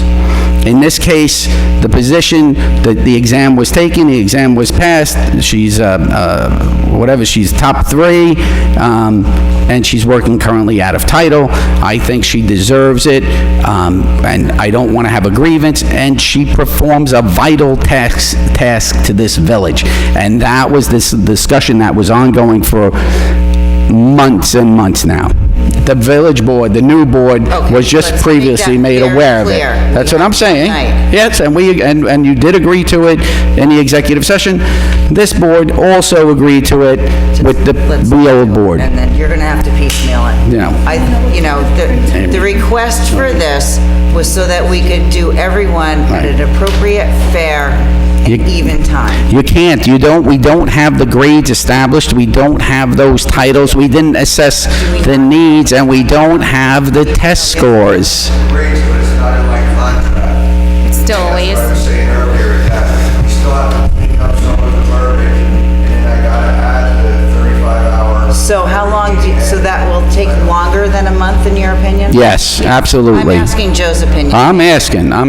Still have to finish negotiations or some verbiage. I don't have all, and my lawyers have. Joe, we don't even have the test results. Yeah, that's the big part, we don't have the test. It could be another 6 months. So Okay, that fine. would exceed, All right, that would fine. exceed a month? Go ahead with Nancy's promotion. So do you want to reintroduce Reintroduce it. appointing Nancy Christopher to the position of Recreation Program Assistant? Do I have a motion? Motion. Trustee Corrigan, do I have a second? Second. Trustee Alpert, all in favor? Aye. Aye. Trustee Girard? Aye. Aye. Trustee Barone? Aye. Aye. Motion Thank you for passes. explaining that. Thank you. Thank you very much.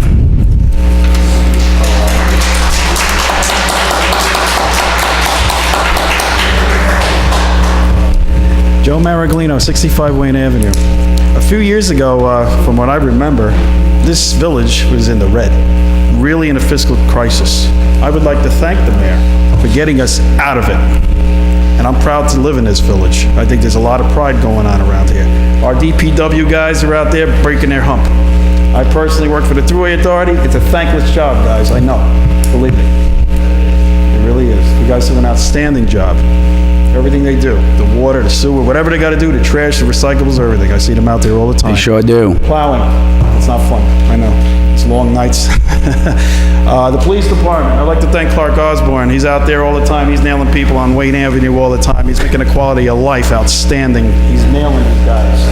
Thank you, Clark. The fire department needs this. They're out there so fast, I can't believe it. As they're just first responders, I got to give those guys responsibility for everything. I mean, these guys are out there really quick, and they're out. I can't get over their response time. Okay, now to slide off to a different subject. Okay. A few years ago, I mentioned, and I hate to mention it again, Lafayette Avenue, Washington Avenue, that traffic light.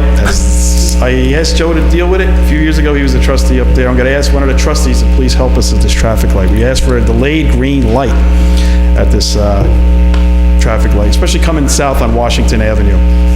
A delayed green would benefit us. It could alleviate some of the traffic. At least 5 to 7 cars would go, and then it's not like you're waiting there for 3 lights to go past. You're there for 10 minutes, it seems like.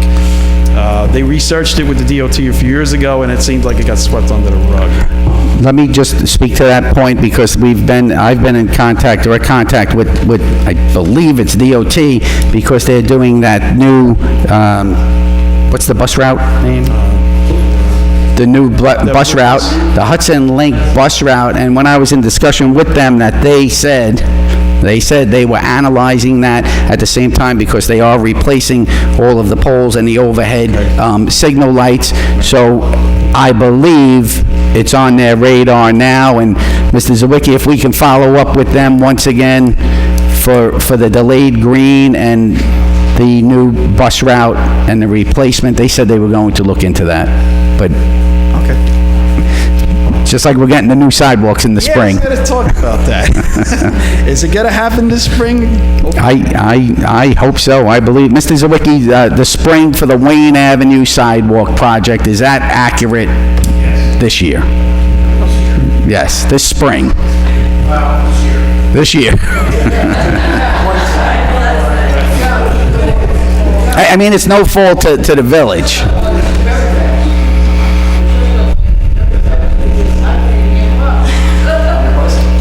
Okay, thank you. That's it. Thank you for your time. Joe, thank you very much.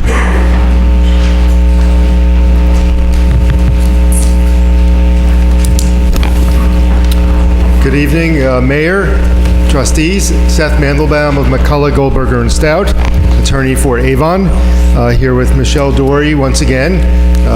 Gotten to know us pretty well over the last year, I think. We're here to discuss our request for approval to amend the pilot agreement between Avon, the village, the IDA, the school district, the county, and the town, to remove the nail enamel parcel, as we call it, because, as we explained on January 6th, that's where nail enamel was once manufactured. We gave a presentation, as you know, on January 6th. Since then, I've written you a couple of letters, and we've entered into a contract with the for-profit company, the National Art and School Supply Company. As you may remember, we create 25 jobs in the village. They do about $30 million a year in business. They want to consolidate from northern New Jersey and Muncie to the Village of Suffern and invest in your community. And we're here this evening to let you know that the purchaser is here. We are here once again. We were at your workshop, as you know. We're happy to answer any questions right now. We're happy to answer any questions after your executive session, at which we understand you will be discussing this matter. And we'd like to ask you to consider voting this evening after your executive session and after we answer any additional questions that you might have. We did offer that on January 6th. We haven't heard any questions conveyed to us, either my firm or Avon or the purchaser. I would also like to note one other change. In addition to all the tax benefits to the village we talked about last time, where the pilot payment stays the same, plus the property will be back on the tax roll, the purchaser has agreed to a 10-year restrictive covenant from the date of closing, whereby the purchaser or anyone the purchaser might sell to is prohibited from selling the property to an entity that is exempt from real estate tax, whether it be a not-for-profit, religious entity, municipal entity, or the like. Is the covenant on the parcel itself or in the contract of sale? No, it will be recorded against the parcel itself in land records. On the deed? Yes. And the reason that we negotiated that with the purchaser was we'd heard over the course of the last several months in talking about this proposal and the property in general, there's a concern that even a for-profit purchaser could in theory then flip the property to an entity that is exempt from real estate taxes. We understand that concern and we wanted to nip that concern in the bud, and we worked hard with the purchaser. The pilot only has 5 years left on it, so this is another 5 years of guarantee of those additional taxes beyond what's already in the pilot agreement. So with that, we're here right now. We'll be here whatever time you get out of your executive session, and we ask that you consider voting on this evening. We just saw that sometimes when you think about and talk about things, you end up voting tonight instead of a month from now. And the purchaser is doing their due diligence, spending real money.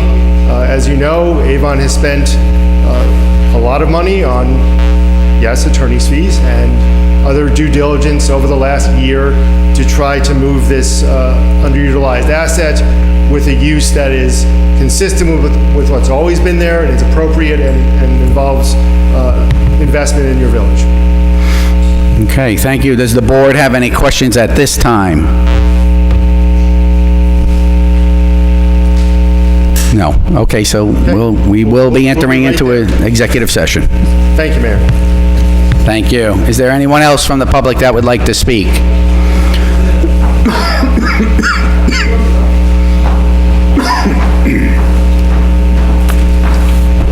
Catherine, 7 Sussex again. So I have a question. If you do vote on Avon tonight, thank you for giving me that update there. What impact will it make in that small parking lot with having a distribution center there? I mean, are we going to do a study for that? Like, how can we just vote on something with not knowing how it's going to impact the community? That's a great question. That's my concern living here, because I went, actually, after you presented last time, I went and I looked at the footprint and the one ease in and out, and to have a distribution center and having trucks coming in and out, and we're talking about parking that we've been postponing for how long now? So I just don't visually see how it's going to work out, having a distribution center that does $30 million in business, as you stated, go in and out of that small area when it's more conducive to having the R&D folks come in, park, do their work, one parking spot, but now you're seeing trucks coming in and out, in and out, in and out, in that one small causeway. And visuals speak volumes, actually, and I'm a big supporter of visuals, as the mayor knows, and Charles Sawicki would probably know because I always give pictures. But I physically went there, and that one road just going in and out, I just can't see successful business, $30 million, kudos, but I just don't see it, like. Those are the concerns that the village board is going to ponder. So I think, being they presented last month. Yes. There's no way, please don't make a decision this evening, because of the condition of where it is, and we already have restrictive parking spaces. I just don't know how we can make a decision this quickly on something that could impact the community as such. I think the discussion will be in furtherance with the village board, and it will continue, and you raise very concerning issues Yeah, it took in us regards 18 months, did you say, to approve a purchase of a fire truck, and we're going to make this decision Correct. in a month? There's just no way, guys. Understood. Well, no, but purchase of... All right, let's share the conversation with the board, please. I'm sorry. It's a distribution center, though, right? So what you're wanting to do is a $30 million business into a distribution center, right? Well, they're doing shipping for a business that's successful. That's great. But that's my concern. So I'm saying we took 18 months to do a purchase of a fire truck, and in a month now you have a buyer, that's great, but you presented the buyer presented, thank you, but at this point I can't see as a community how we can make a decision this evening. That's all I'm recommending. Correct. Thank you very much.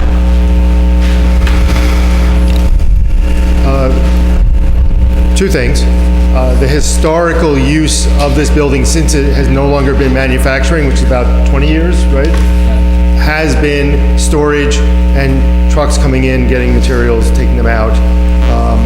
And the proposal is about 5 or 6 UPS-sized trucks a day and 3 to 4 containers a week coming in on a larger truck. And that's the business. It's very consistent with what Avon has used the property for the last 20 years. The purchaser is here if the community is interested. I just so to be clear that I know that, correct me if I'm wrong, how long has Avon not been using that as a warehousing facility? I don't even know when the last time it was really used for a warehousing facility other than your own material and equipment, but to have trucks coming in and out with deliveries, I don't know if you have a $30 million, do you have a $30 million turnaround a year in Avon and deliveries into the warehouse? I don't know that that's really the relevant issue. It's a consistent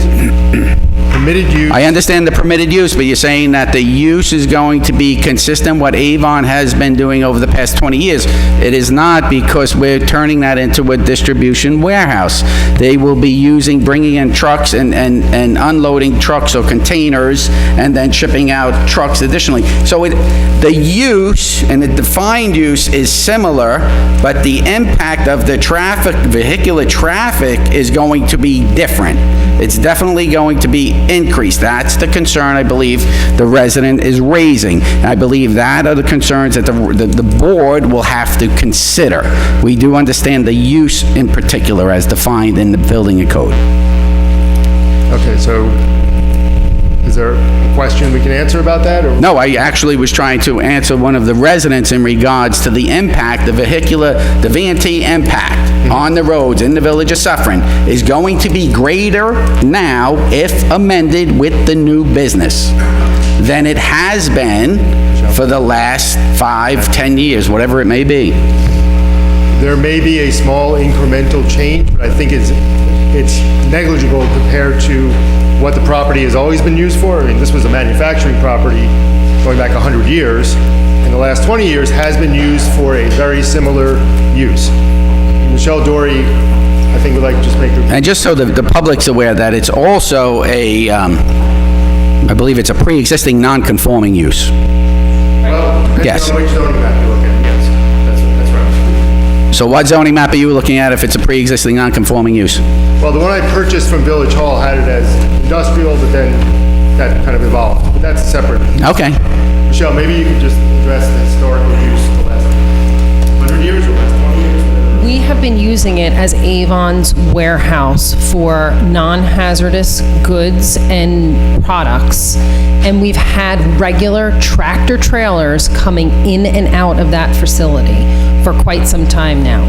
Only in December did we then have regular trucks going daily. So maybe that would be something good for us to analyze, to see that data and to have the board make an informed decision on the impact. Like, if we went back 5 years to see, I'm sure that would be something that you would be able to... Can I ask a question? Would the impact of the additional tax revenue be even more beneficial to this already struggling financially? Listen,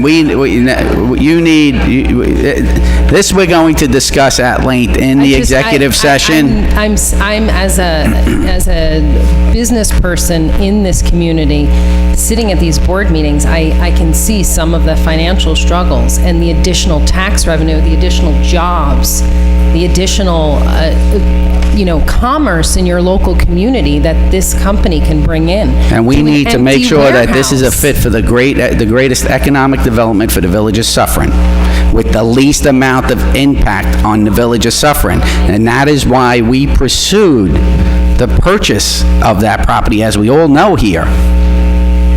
So this is something that is going to take time. As you said, it took 18 months to decide to buy a fire truck, and we will continue. This is 4 times greater in cost than a fire truck, and exponentially more impact than purchasing a fire truck. And we need to look out for the best interest of the Village of Suffern. I agree with your last statement. I think your statement right before that was respectfully apples and oranges. Purchasing a fire truck is a completely different analysis than signing off on an amendment to a pilot agreement for 16% of the overall global innovation center for a global company that was just purchased by a company in Brazil and are very interested but evaluating, is this the best place? They love the site. They want to be in Suffern, okay? This sale helps make this a more viable property for global innovation for Avon. So there's a lot of factors to consider. I mean, I respectfully say this, is that this has been said to us before, that it's almost like you dangling something over our head, like, Natura Brazil is not going to look favorably upon this if you don't amend the agreement, and they will not come here. That's the impression that I am receiving. Well, they're already here. Right. Natura is looking at all of Avon's assets. My understanding is Natura agrees that the nail enamel parcel is an underutilized asset that should be sold if at all possible, subject to the pilot agreement that was entered into in 2003, which has 5 years left on it. That's what we're talking about.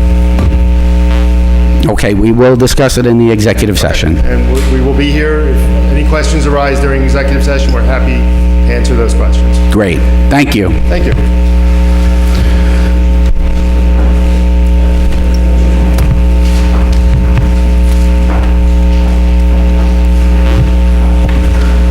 Jim Danatino, 2 Memorial. This whole discussion is about a piece of property that's non-conforming. At the very minimum, a traffic study should have been done. Our fire engines come out on that street. 59 is your main street of traffic. I haven't seen 3 or 4 trailers go into Avon in the last 20 years. Right. So I don't think we're comparing apples to apples. You have some straight trucks that go in and out of there with supplies every so often. Other than that, there wasn't a whole lot of activity going on there. And I've been here 47 years, okay? This thing needs to be looked at up, down, and sideways. The traffic is an issue. There's school buses in there that come up and down that street. The fire department comes up and down that street. We have seniors that meet in that community center where they park. We don't need much more traffic on that street. We have the House of Worship. That's right. You have that. We have the restaurants. I mean, it's not as simple as the applicant would make you think it is. Also, if I remember from your presentation, they're going to close another warehouse and bring it here from New Jersey. So that's going to increase your volume. No? Instead of having trucks going to Jersey and Suffern, they're all going to come to Suffern. And you're claiming 20 employees. Let us address the board. This is not a back and forth. Please, Mr. You're Giantino. claiming 20 employees, so that's 20, we'll figure they all have a car, that's 20 cars that are going to park there. 20 cars going in and out. Do vendors come to see your wares at that building? You have a showroom somewhere else? Okay, that's confusing. I still think at the minimum, a traffic study has to be done. And this business about the pilot, you guys have been good to us. I'll never say you haven't, but we've been very good to you with that pilot. Absolutely agreed. Okay? That pilot, now I'm going back from my term, was $130,000 a year. I don't know what it is today. Where could you get a site like that? Okay, but it's 20 years later. How many years did you... All right, wait, we don't have the schedule in front of us, but you're making a very valid point that, the village has been very good to Avon. And Avon has been very good to us. Absolutely. Right. I'm not saying So they haven't. this discussion will continue, and the board is absorbing all of this information. And to get off that, I wasn't even going to talk about this because I didn't know they were presenting. The last 15 minutes, the back and forth on putting this person in their title, totally unnecessary. Totally unnecessary. Any one of you could have picked up a phone, called Mike Janito, called Joe Hunt, find out if the person has been working in title. You didn't need this discussion. Everybody knew she was working at a title. So you wasted 20 minutes, and unfortunately, it just shows there's not a willingness to work together.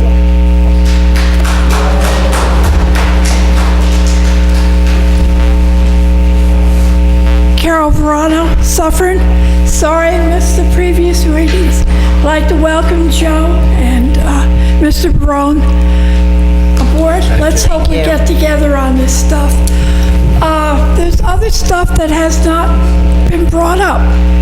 There's a tremendous amount of development going on, not just in Muncie or Rockland County, but here in Suffern.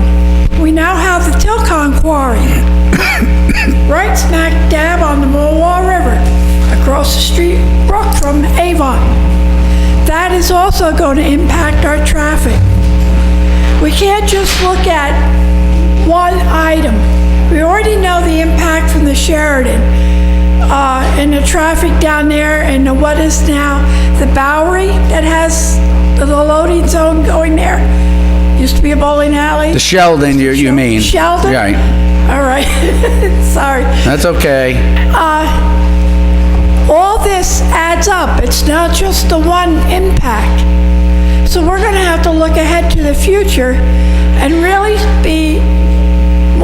use more scrutiny on the development and the impact, what we can do to make the transportation, the parking, the loading, whatever has to be done, the distribution, the emergency egress and access in case of a disaster or some major incident happens.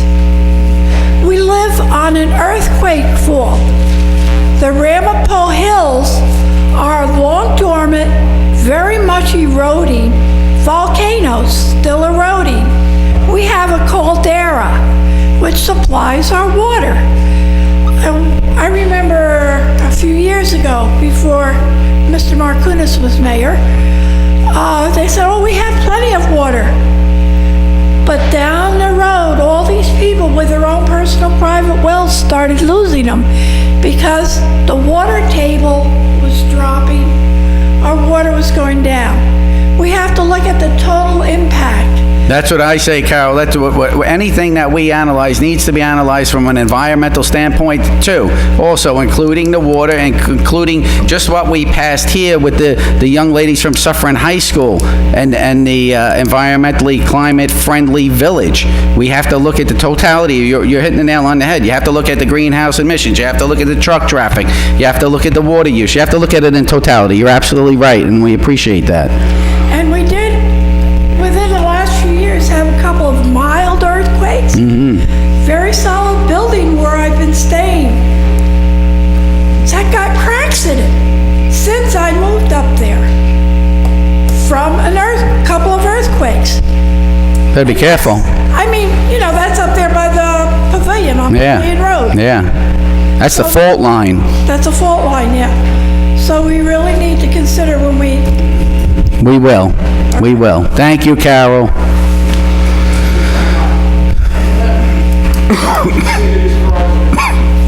Consider the 60 units that are going to go on Washington Avenue.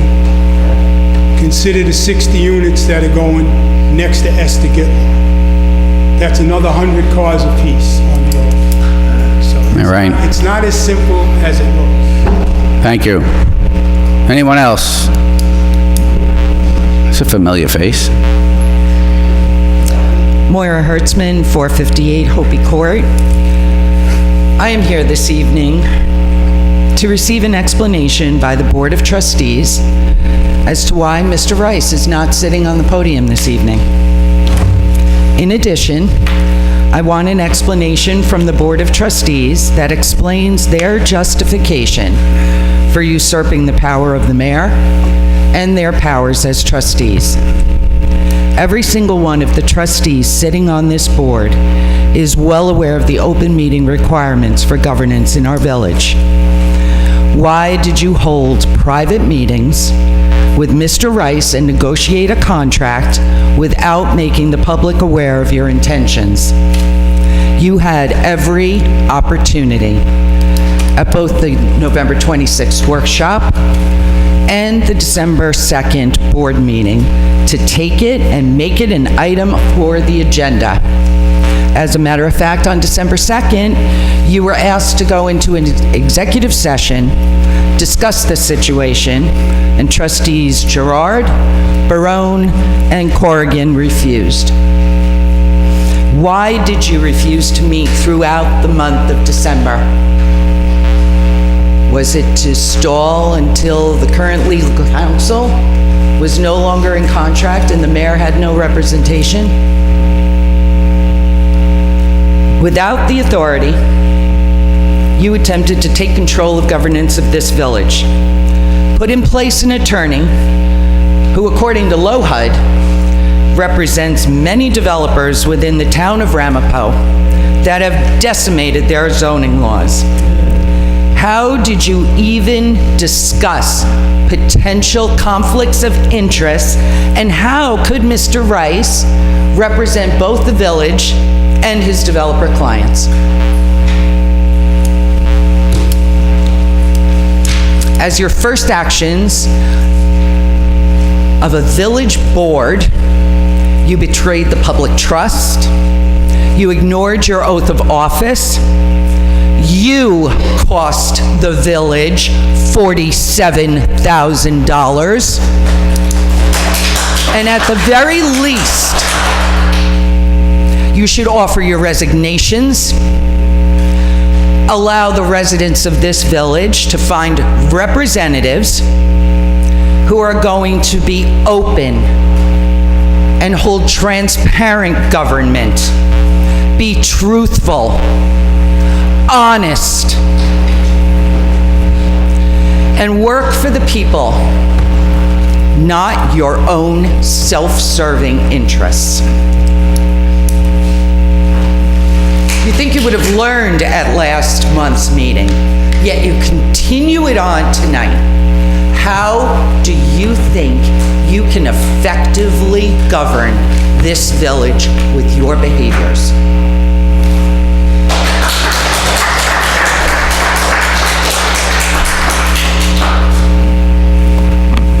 Suzanne Joyce. I live at Oakdale Manor, across from Boulevard. Every time, along with, I'm not going to repeat it, but the traffic and everything else, my first thing, and I'm sure everybody in this family, or I call it family, community, is safety. I always work on safety. You know, I've been in recreation, healthcare, everything is safety. And I'm sure Chief would agree, especially times have changed. When I grew up, the parents always took the kids to the bus stop. Now kids go by themselves. And you know, that's another issue with the community center. Like they said, the seniors, everything else, and the kids being by themselves. So, you know, hopefully the board will look at that, make a good study. I come out Oakdale by the apartments. You can't even get out on that street. I don't even go that. I go the long way now. If I have to, I take my son every morning. It's crazy. So, I think at the last meeting, also, they were saying tractor trailers, you know, big things. It's just crazy, even when you park downtown. You know, we're not going around and round. I'm sure the board understands what everybody's saying. The other thing, you know, the community, you know, votes on you guys. You know, it's really disappointed whether I voted for any of you. The big thing I'm disappointed at, and you know, the ex-mayor here and everything. I'm disappointed, and, you know, I'm on the rec board, whether I've seen one or two of you. most of you guys haven't showed up to some of the events in the community. The community voted for you guys. You should show up. I know everybody's schedule's busy, everything else, you know. I've worked 10 hours. I got my butt here, you know, and it's important. I started in January. I said, I want to know what's going on in the village, especially the taxes. It's crazy. Everybody's moving out of here because you can't afford it. But if I could see your faces, you know, some of you have, I'm not pointing, but a lot of the events go on, you know, and I try to make them. I can't make them either. But the majority of them, the big holidays, you know, everything like that, it would be nice to see the whole board there. And you guys got to get along a lot better, you know. I worked for the village. I don't think there was one board that didn't get along. Everybody met together, you know. I don't know what you have to do, but you better work it out quick, because a lot of you guys, and you're going to have people not even going out voting anymore. So get it together, please. Thank you.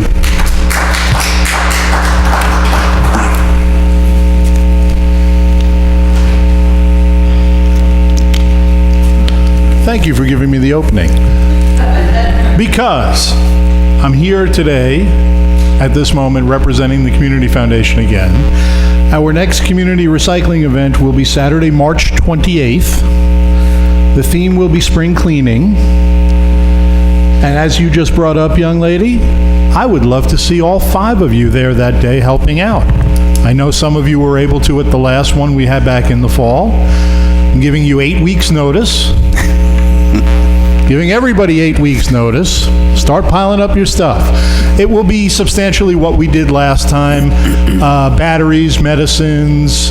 No tires. No tires. No tires. No tires. Where is Joe Hunt back there? No tires. Working on that. As is medicines, batteries, small appliances, household electronics, CFL and LED light bulbs because they have mercury in them, old fluorescents if you still have the old long straight tubes. Topper wants coffee and donuts. Maybe that's in the MOA. We'll have to check the fine print. That's it. March 28th. I'm hoping we can work out the details over the next 4 weeks. I already have a tentative commitment from my friends in the CSEA that they will help as they always do. Hopefully we can do it downstairs in the driveway like we did back in the fall. Worked out well. Hopefully we'll have a couple of the trucks. Mr. Zawicki, if that's okay with you. Again, not putting you on the spot, but prepping you. Like I said, we got about 8 weeks to get this together. We know the plan. We'll just put all the places in. I would hope to see most, if not all of you there, if your schedules allow. I just put it in my calendar, Bruce. Thank you very much, Mr. Girard. Thank you all. Thank you, Bruce.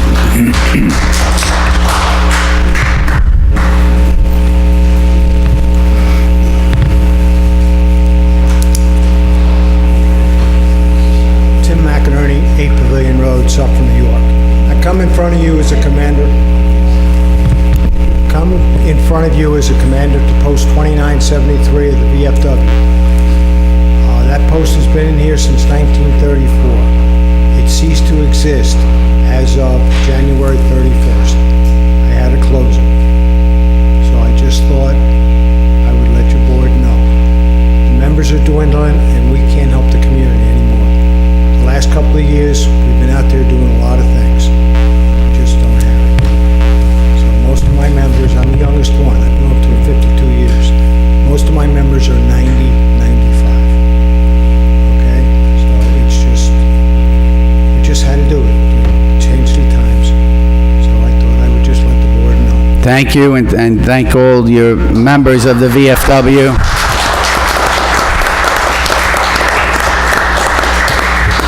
And Mr. McInerney, you know you have a home up in the American Legion with us now, and all your other members are welcome also. And thank you. Is there anyone else from the public that would like to speak? Oh, another familiar face.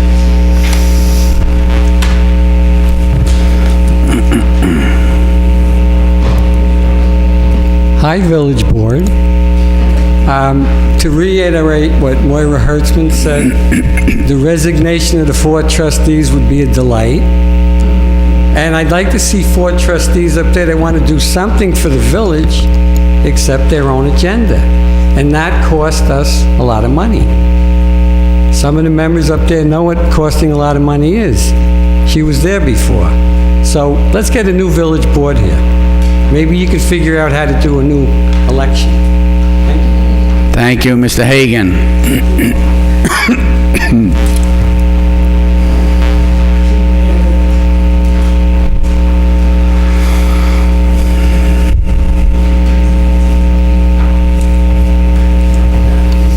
Hello?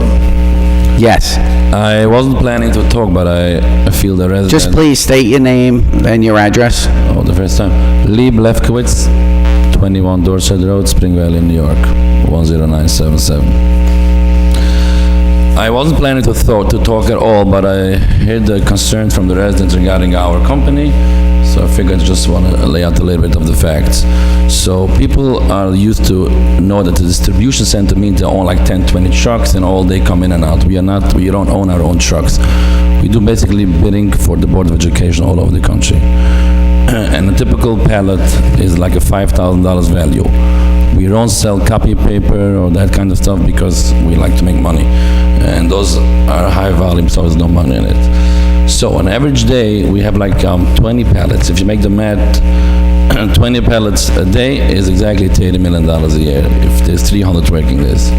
So we have the UPS comes in a day, then we have YRC for Pennsylvania, this area, then you have for Florida, then you have for the West, for California. We consolidate in each truck, we fill up the trucks at 3, 4, 5, 6 pallets, and it's more cheaper like this. We have an account only like with 3, 4 companies, and it's more efficient. Now, there is a big, huge parking lot on the side, so if, God forbid, there will be 2 trucks at once, one truck can wait until the other comes in. We have a docking system. They have to call an operator to see when the dock is available. We have a system for that. So we are not a distribution center. We don't own any trucks. We only ship with LTL carriers. And the same thing is receiving. We receive a couple loads a week. It's expensive stuff. You saw the stuff that we have. We have like the smaller pans and sticky notes, that kind of stuff, the high volume stuff. And there's really not a lot of activity. Our warehouse currently now is on down the 59, 1 mile on Robert Pitt Drive. It's a 100,000 square feet office building, and we are the only warehouse in the back. So all our trucks has to go over the office building. We never got any complaint. You can check with the town of Rampo. How big is the warehouse you currently have in Spring Valley?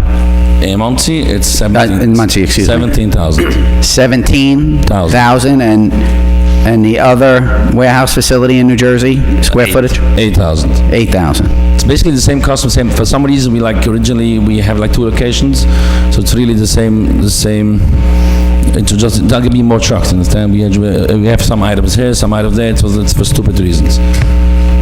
So it's really nothing. And Avon, by the way, with all, and your credit for they are the neighbors. And they really did their own due diligence before they accepted our contract, because they will be the most affected if there be a lot of trucks. You can trust them. They have 260,000 square feet, couple hundred employees, and they're driving their parking lot like next to us. And if they are okay with it, you should be all come. I think you all got a letter. You can come. It's like only like a mile away from here. Mm-hmm. We have some coffee and donuts. You can all come over and see the place. I mean, we are back from an office building, and nobody ever complained. Okay. This is just a fact. I understand the concern, because I didn't want to know next to my house should be like trucks and trailers every day coming in. Mm-hmm. But it's really what it is. Okay. Any other questions? Do you have any questions? No. Thank you very much. I appreciate it.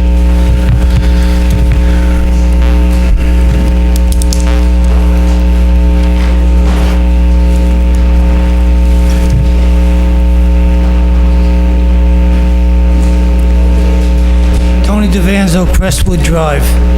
I got a couple of questions. I got a question for the council there. You mentioned about, is it standard procedure when a sale is done that you put a clause in there about not being tax exempt at some point? Is that standard? Because I've never heard of it. It's a covenant. I think you're really, if Where you can't sell to someone over so many years. Mr. Devanza, just direct the question here, and then we will seek his answer. I can't talk to him. Or you would like to stand up? Well, I'm okay, you can sit there. Yeah, no, we need to hear it. It's a matter of the board being able to hear him. So if you would like to join him at the podium, and maybe we can, there'll be more clarity. You understand what my question was? I do. Good, okay, I didn't know whether I presented myself. Sure. So, it's not every real estate contract has restrictions in it, but some do. A seller can put restrictions on what their buyer can do. Sometimes it has to do with, all different types of things. How buffer zones, but in this case, because in the course of many months of talking to the various governmental agencies that are part of the pilot, whether it be the IDA, the county, the village, the school district, the question has come up about, well, what could happen, even if you sell it to a private company like this one, couldn't they turn around and sell it? So in hearing that concern, and we discussed it with these gentlemen, they were willing to agree to this 10-year period during which they can sell it to a company that is off the tax rolls or exempt, and that transfer also has to have the same restriction. Why was that brought up? It was brought up because there was a concern that once the pilot ends, the property would go off the tax roll and there would be no taxes. In fact, for the next 5 years, it's part of the pilot, so the payment actually goes up every year and stays the same. And then for another 5 years after that, we're guaranteeing that it can't be sold, just the nail down parcel, to an entity that would be exempt from taxes. So the minute the deed hopefully gets recorded to these gentlemen's company, the Ramapo assessor will assess the property. They'll be back on the tax rolls. So in addition to the payment that will stay the same for the pilot, there'll be additional taxes for this lot. What if you just said you couldn't sell to anybody, ever? You just deemed it that you'll never go to any type of organization that's tax exempt. Is that possible? Well, Was that, the provision that we protect negotiated. us 10 years is nothing. Could you make the provision 20 years? 20 years is nothing. That was Just asking. That was not the negotiation with the buyers. Right. We thought 10 years was very reasonable because it's 5 years under the pilot plus another 5 years. Okay. I don't agree with you. All right, that's, Okay. yep. That's number one. Oh, we settle that? Thank you very much for that. Thank you. Thank you. The hours of operation. What are the hours of operation? You can say. 9 to 5. 9 to 5. How many days? Excuse me? Saturday and Sunday definitely closed. Okay. I know Sunday you guys operate. That's why I asked the question. Okay, I'm just saying. I ain't judging it. I'm just saying. All right. Okay? I forgot the third one. It's embarrassing. I understand that. That was the third question.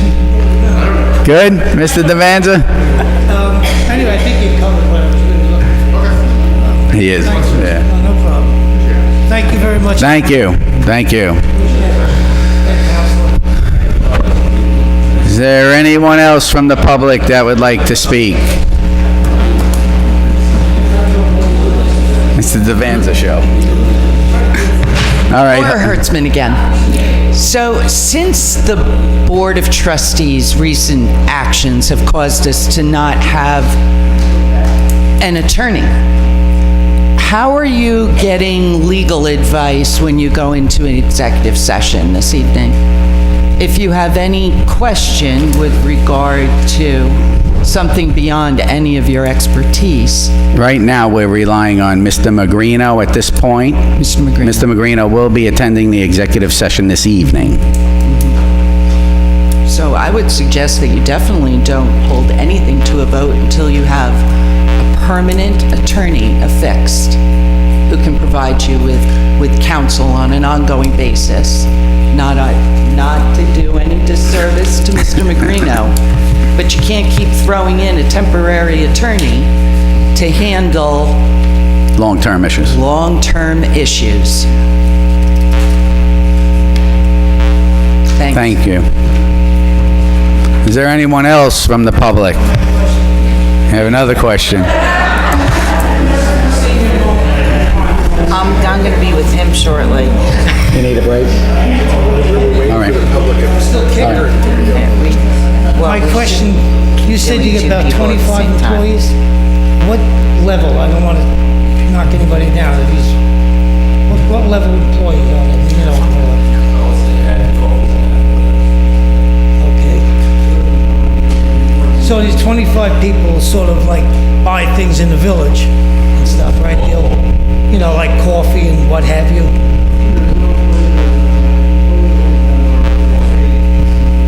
Oh, I just wanted to see what the employee. Thank you, gentlemen. Thank you. Is there anyone else from the public that would like to speak? Feel free.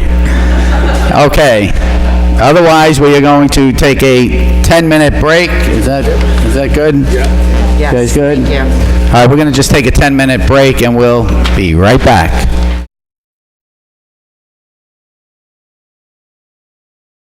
Okay, we're up to it's 9:43, we're up to the police department. Chief Osborne.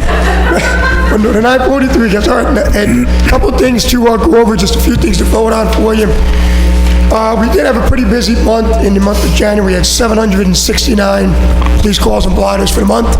We were definitely busy, particularly the first half of the month. We just had a lot of major incidents going on, which I'll just touch on in a minute. The first thing I'm going to ask the board to vote on, Amy, I gave you we spoke about it at the workshop, the resignation of a part-time officer. Amy has a letter. I'm going to ask for the board to accept the resignation of part-time police officer Mike McPadden, which was effective on January 29th. So I have the resolution accepting the resignation of Michael McPadden, effective January 29th, 2020. Do I have a motion? Motion. Second. Trustee Barone, Trustee Corrigan, all in favor? Aye. Aye. Thank you, Mayor. Thank you, Board. Secondly, I asked the Board to appoint a part-time records clerk, Francis DeAndrea. We spoke about it at the workshop as well. And I just want to explain to everybody what's going on with the records situation. I've spoken to the Board many times, and several you probably heard this, but our criminal justice reform in New York State is very demanding upon police departments, villages, towns, cities, counties, everybody's dealing with it. And it's placing demands on us which are basically unsustainable without adjusting our resources, adjusting what we do on a police level. We have to get all of our information, even major arrests, which we've had some this month, within 20, 40, 48 hours. Completed, video, broken down, charges, everything over to the district attorney's office that quickly so they can get it to the defense counsel within 15 days and have to go through, redact everything. Every local department's going through this in the state, adding personnel, overtime. Obviously, we're no exception to it. We're feeling it downstairs. We're keeping up with it, but it's hard, particularly in towns when you get multiple arrests on certain days or a series of arrests over a weekend. So what I'm asking the board is to it's on the books, we've had them before, is to basically fill a part-time records clerk position with Francis DeAndrea. I know there's a resolution. I just want to explain to everybody what we're looking to do. It's very difficult with the resource we have now to keep up with these demands from the state. The criminal justice reform is an absolute disaster right now going on in New York State. There's people getting out committing serious crimes. The overtime costs are astronomical. The town of Ramapo just put in for $1 million in overtime just for this upcoming year, just for criminal justice reform. So it's insanity what's going on. Hoping the state representatives realize what they're doing and take a step back and just reassess the impact we're having upon our local communities. So that's why I just want to explain what we were looking for. Thank you. So I have the resolution appointing Francis DeAndrea, clerk part-time in the police department, whereas the criminal justice reform bill has resulted in additional administrative duties, and whereas the Village of Suffern has established vacant position of clerk part-time in the police department, position control number 340153. Now therefore be it resolved that the mayor hereby appoints Mr. Francis DeAndre to the vacant position of clerk part-time, position control number 340153, at a rate of pay of $18 an hour, effective February 10th, 2020. Do I have a motion? Motion. Trustee Barone, do I have a second? Second. Trustee Alpert, on the discussion. So on the discussion, the needs, which I will talk about after we take the vote, is highly needed downstairs in the police department, and I do make that recommendation too. All in favor? Aye. Aye. Motion passes. Mayor and Board, I want to thank you for working with us on this. It's definitely something that's a work in progress, and I really do appreciate the help with that. The last thing to vote on this. Just let me, just to add a little bit on to that, if you don't mind, Chief, that resolution requesting the amendments to the New York State's Criminal Justice Reform Act that I shared with you. Yes. And the board, do you have the resolution in front of us? So basically, it's stating that, well, I'll read it. While there was a need to reform New York's criminal justice reform statutes during 2019 state legislative session, it is widely recognized that several of the drastic changes in laws pertaining to the discovery are overly broad and vague and are having unintended consequences at the municipal level. So going through all of this, all of the resolutions and the whereases, it's that the Village of Suffern supports the following set of amendments proposed by the New York State Conference of Mayors that are consistent with the intent of the criminal justice reforms, but which will allow for more effective and affordable implementation. Ensure that cities and villages are provided with additional financial and operational support to offset the cost of these mandated measures. Allow 60 days for prosecutors to disclose evidence to the defense for criminal charges. Exclude from the accelerated discovery requirements any charge not involving a misdemeanor or a felony. Adjust the 20-day arraignment requirement to accommodate local courts to meet on a monthly basis, and to allow prosecutors to withhold sensitive information such as victims' contact information without having to obtain a court order. And now be it further resolved that this duly adopted resolution of the Village of Suffern be forwarded to Governor Andrew Cuomo, State Majority Leader Andrea Stewart Cousins, Assembly Speaker Carl Hetze, Senator David Carlucci, Assembly Member Ellen Jaffe, the New York Conference of Mayors, and local media outlets. That's what I would like to present to the board if the chief is in agreement with those measures. Mayor, 100%, and I thank you for listening and working with me on this for the last several months going through this. These are great requests from the Conference of Mayors, and I appreciate your support, all of you. So do I have a motion to adopt this resolution? Motion. Motion, Trustee Corrigan. Do I have a second? Second. Trustee Barone. Any further discussion? I just have a question for the chief. Sure. Chief, assuming these amendments were put in place, what's your take on the position that we just approved as far as the need for it? Paul, we're going to need it regardless to do this work, because what happens is when we send over, Paul, we have to send over not only charges, we have to send over we have different forms now, civilian witness forms, officer forms, things that we didn't have before. They've created multiple different forms. On top of that, in regards to the arrest, we have to send over any video. This person that we hired, friend, he will be basically chopping up the video, which takes hours, really, it takes a couple hours each case to do, just for one case. That's still going to be required. It's going to give us a little more time. So it's not it's just more time. What this will hopefully help with, if these go through, the overtime, because right now we're going to get killed. Everybody's getting killed. Because I've had multiple arrests where we have to send stuff over immediately, and I have to keep officers over their tours into whatever hours we need to get it done. And at the same time, keeping an officer on the road as opposed to a civilian processing the information. You know, this is much cheaper way to do it. An officer in overtime is a much higher rate. Absolutely. Thank you, Mayor. Yes. Paul, did that answer okay? Was that pretty much okay? All in favor? Aye. Aye. Motion passes.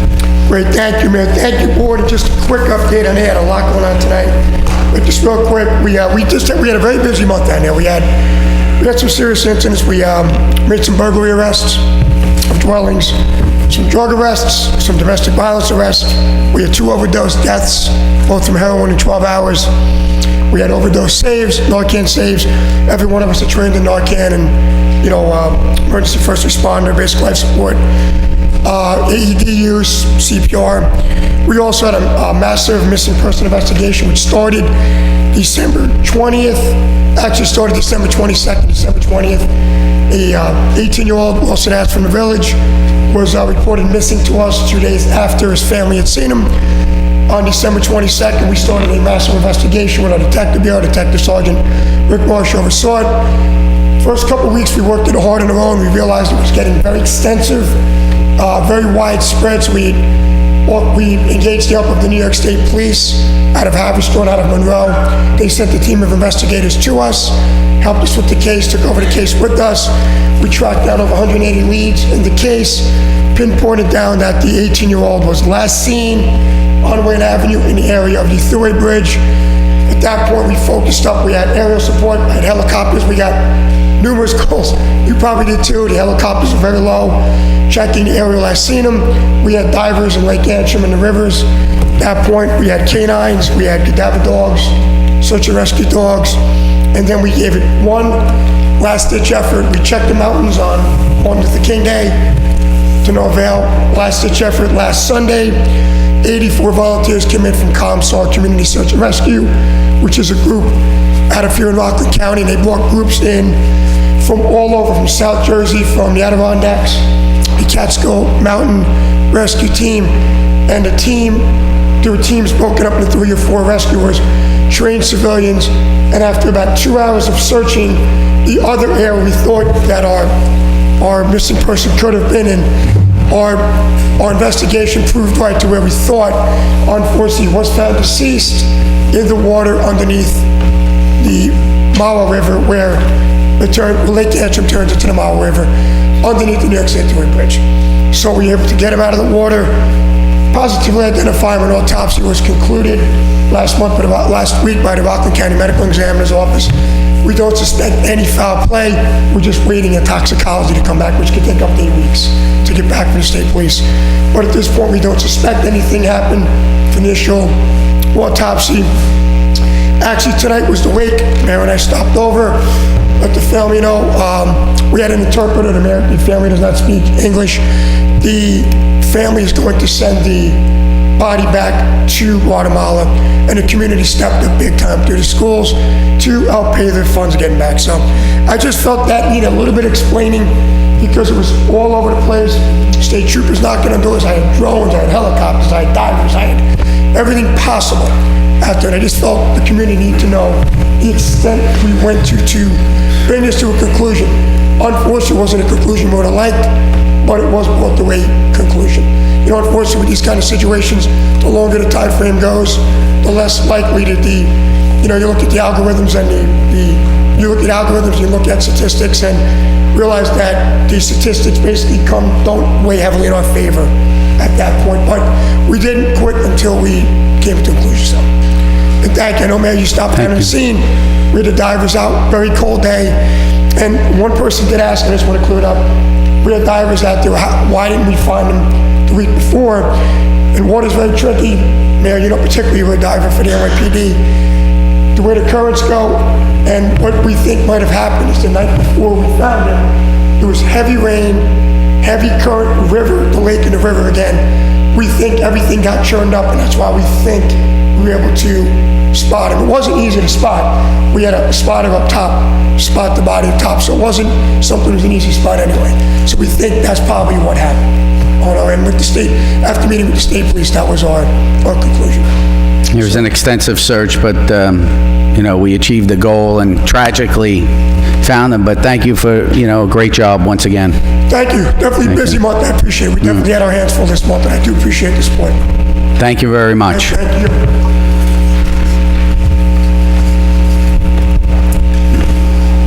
So I have that next resolution that, the Chief, you may want to speak to, establishing a pay rate for the position of the parking enforcement aide part-time and increasing the pay rate for John Natal to the new starting salary.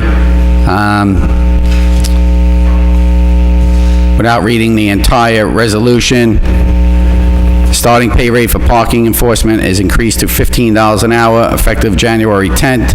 Be it further resolved, the pay rate for parking enforcement aide John Natal, parking enforcement aide part-time, is hereby increased to $15 an hour effective January 10th, 2020. Once again, it's a non-union position. It's a part-time position. All of the part-timers, specifically going to non-union employees, would be parking enforcement aide, dispatcher, and police officer, all covered by non-collective bargaining units with a starting base, an equal base salary. Yes, the salaries are the same starter. Same as dispatchers and police officers. That's correct. That's correct. Do I have a motion? Motion. Trustee Barone, do I have a second? Second. Trustee Corrigan, discussion? I just want to verify, are these the rates that we talked about? No, that's what I'm just, The $15 rate is the increased rate. Are you talking about an additional rate to $16? I thought we talked about the incumbent. The incumbent positions, as we stated, is similar to the dispatchers being started at a specific rate and remaining at a specific rate due to their non-union status, as the same as the police officer starts at the same rate. 5 years later, another officer starts at that same rate. So the rates that are... conversation held. What's that? When was that conversation held? I don't think it was. I'm telling you now. I'm explaining it. I'm explaining you how now. That's how we base the schedule, the salary schedule for non-union part-time employees. That's been consistent over the years. If you...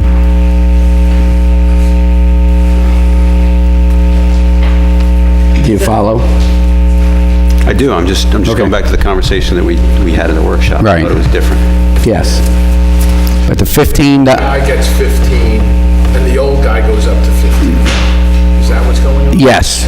They receive the same salary, the same as dispatchers and police officers. It's the position, right. So when we were in the executive session, and you didn't mention that, and Right. you didn't seem to call us and let us know about this, but that's okay? So it's We're- a completely different conversation. Okay, so this is up to you, and you can make that decision now. So we had a first and we had a second. If you would like to change it. So this was agreed upon once again beforehand. No, it's not. The pay rate of $15 an hour for a parking enforcement aide for the position. For the gentleman who's just starting. No, It's all the same. it's the same. It's the position and the rate is the same. That we felt the season. Yeah, I would say it was different, yes. This has changed based upon the input from the treasurer and the police chief and myself. No, I'm letting you know now. I wasn't obviously privileged to executive session material in that meeting. Okay, though. I just know I know the dispatchers and the officers are the same when they're on. Right. I'm not sure what was discussed in there, because I wasn't part of it, so I don't know. Yeah, but that's up to the board.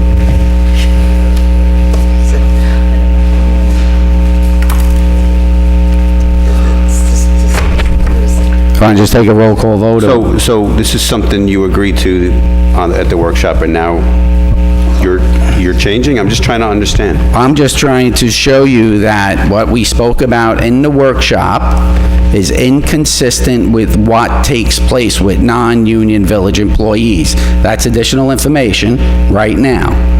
So if we go ahead and say that, okay, now we're just going to give somebody an additional raise on top of the raise we're giving that position, to me, doesn't make sense when we stay consistent with all the other non-union part-time employees. Can we, Mayor, can we at least agree that if there's a change, that you would contact the trustees and alert them? Sure, we can. Bring this at a meeting? Sure. We've already had an executive session to discuss it. Right. This is, to me, highly unusual. Okay. Thank you.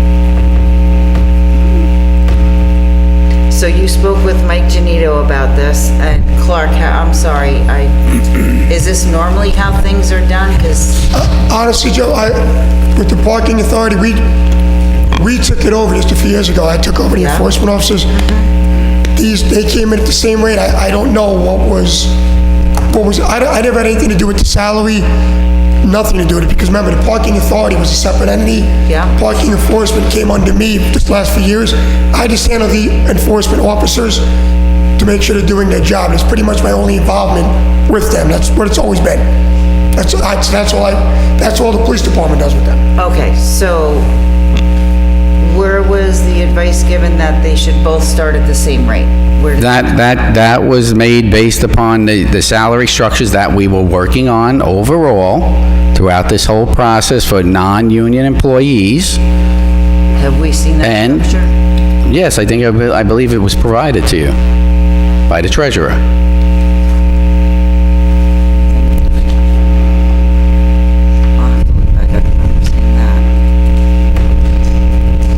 Mike sent a follow-up email changing what we discussed at the executive session.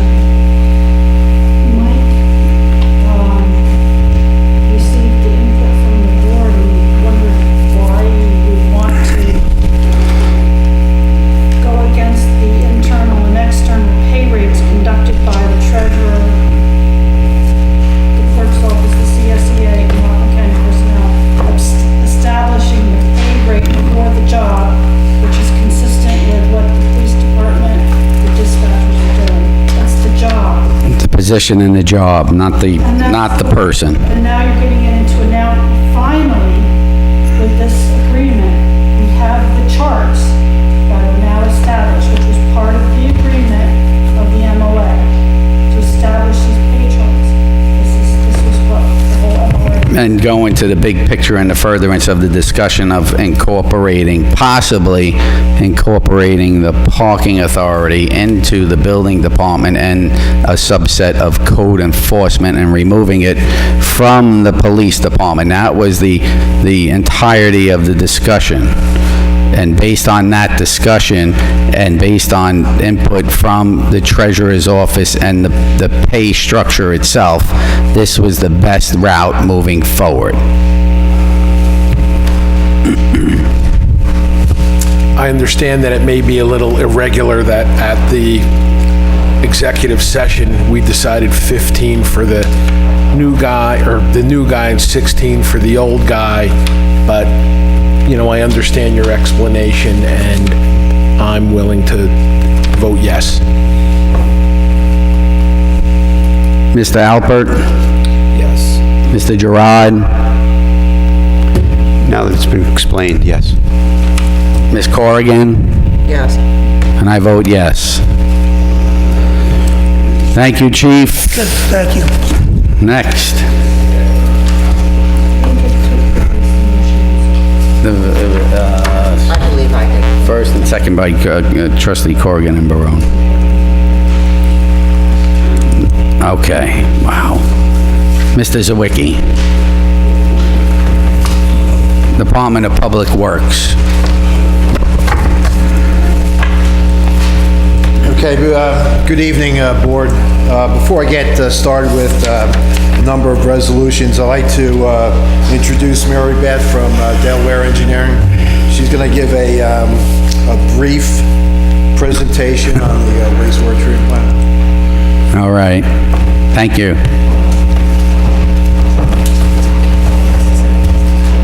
Are we using the, We do have a PowerPoint for the public, but you guys have a copy of it, however you want to do it. Okay. Is the public interested in seeing the PowerPoint presentation? Try and keep it quick. Board, are you good with the hard copy? Okay, thank you, Mary Beth. Okay.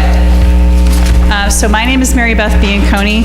I work for Delaware Engineering, and I'm a partner there, and we've been working with the village for about the past year, and we were asked to just provide a very brief summary of where we are with the wastewater treatment plant project and the next steps. The board has a PowerPoint, there's a copy here, so if folks want to look at it later, I'm sure the board can make it available. The first slide that the board has is a picture of the wastewater treatment plant in January of 2018. And what it shows is that treatment plants are systems. There's a whole bunch of different things that have to work together to be functional. 6 of the 8 systems were not working in 2018, in January of 2018. You know, I think for the follow along, I think we should drop the screen and put it up on the screen, because there's a lot of good information, and you know what, it's being filmed, and I think that if people watch the video, they'll get a better grasp and understanding of it with the PowerPoint. Sorry about that.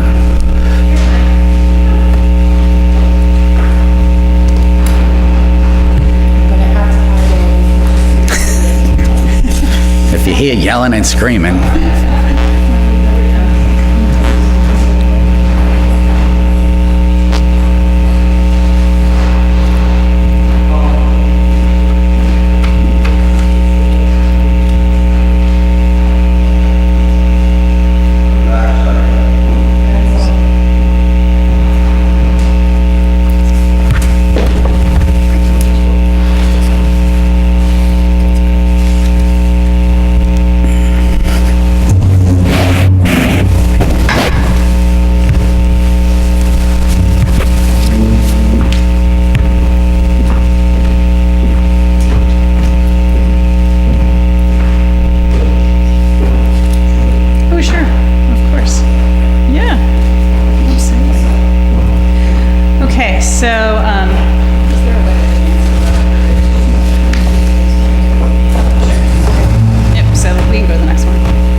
We're going to keep this real short.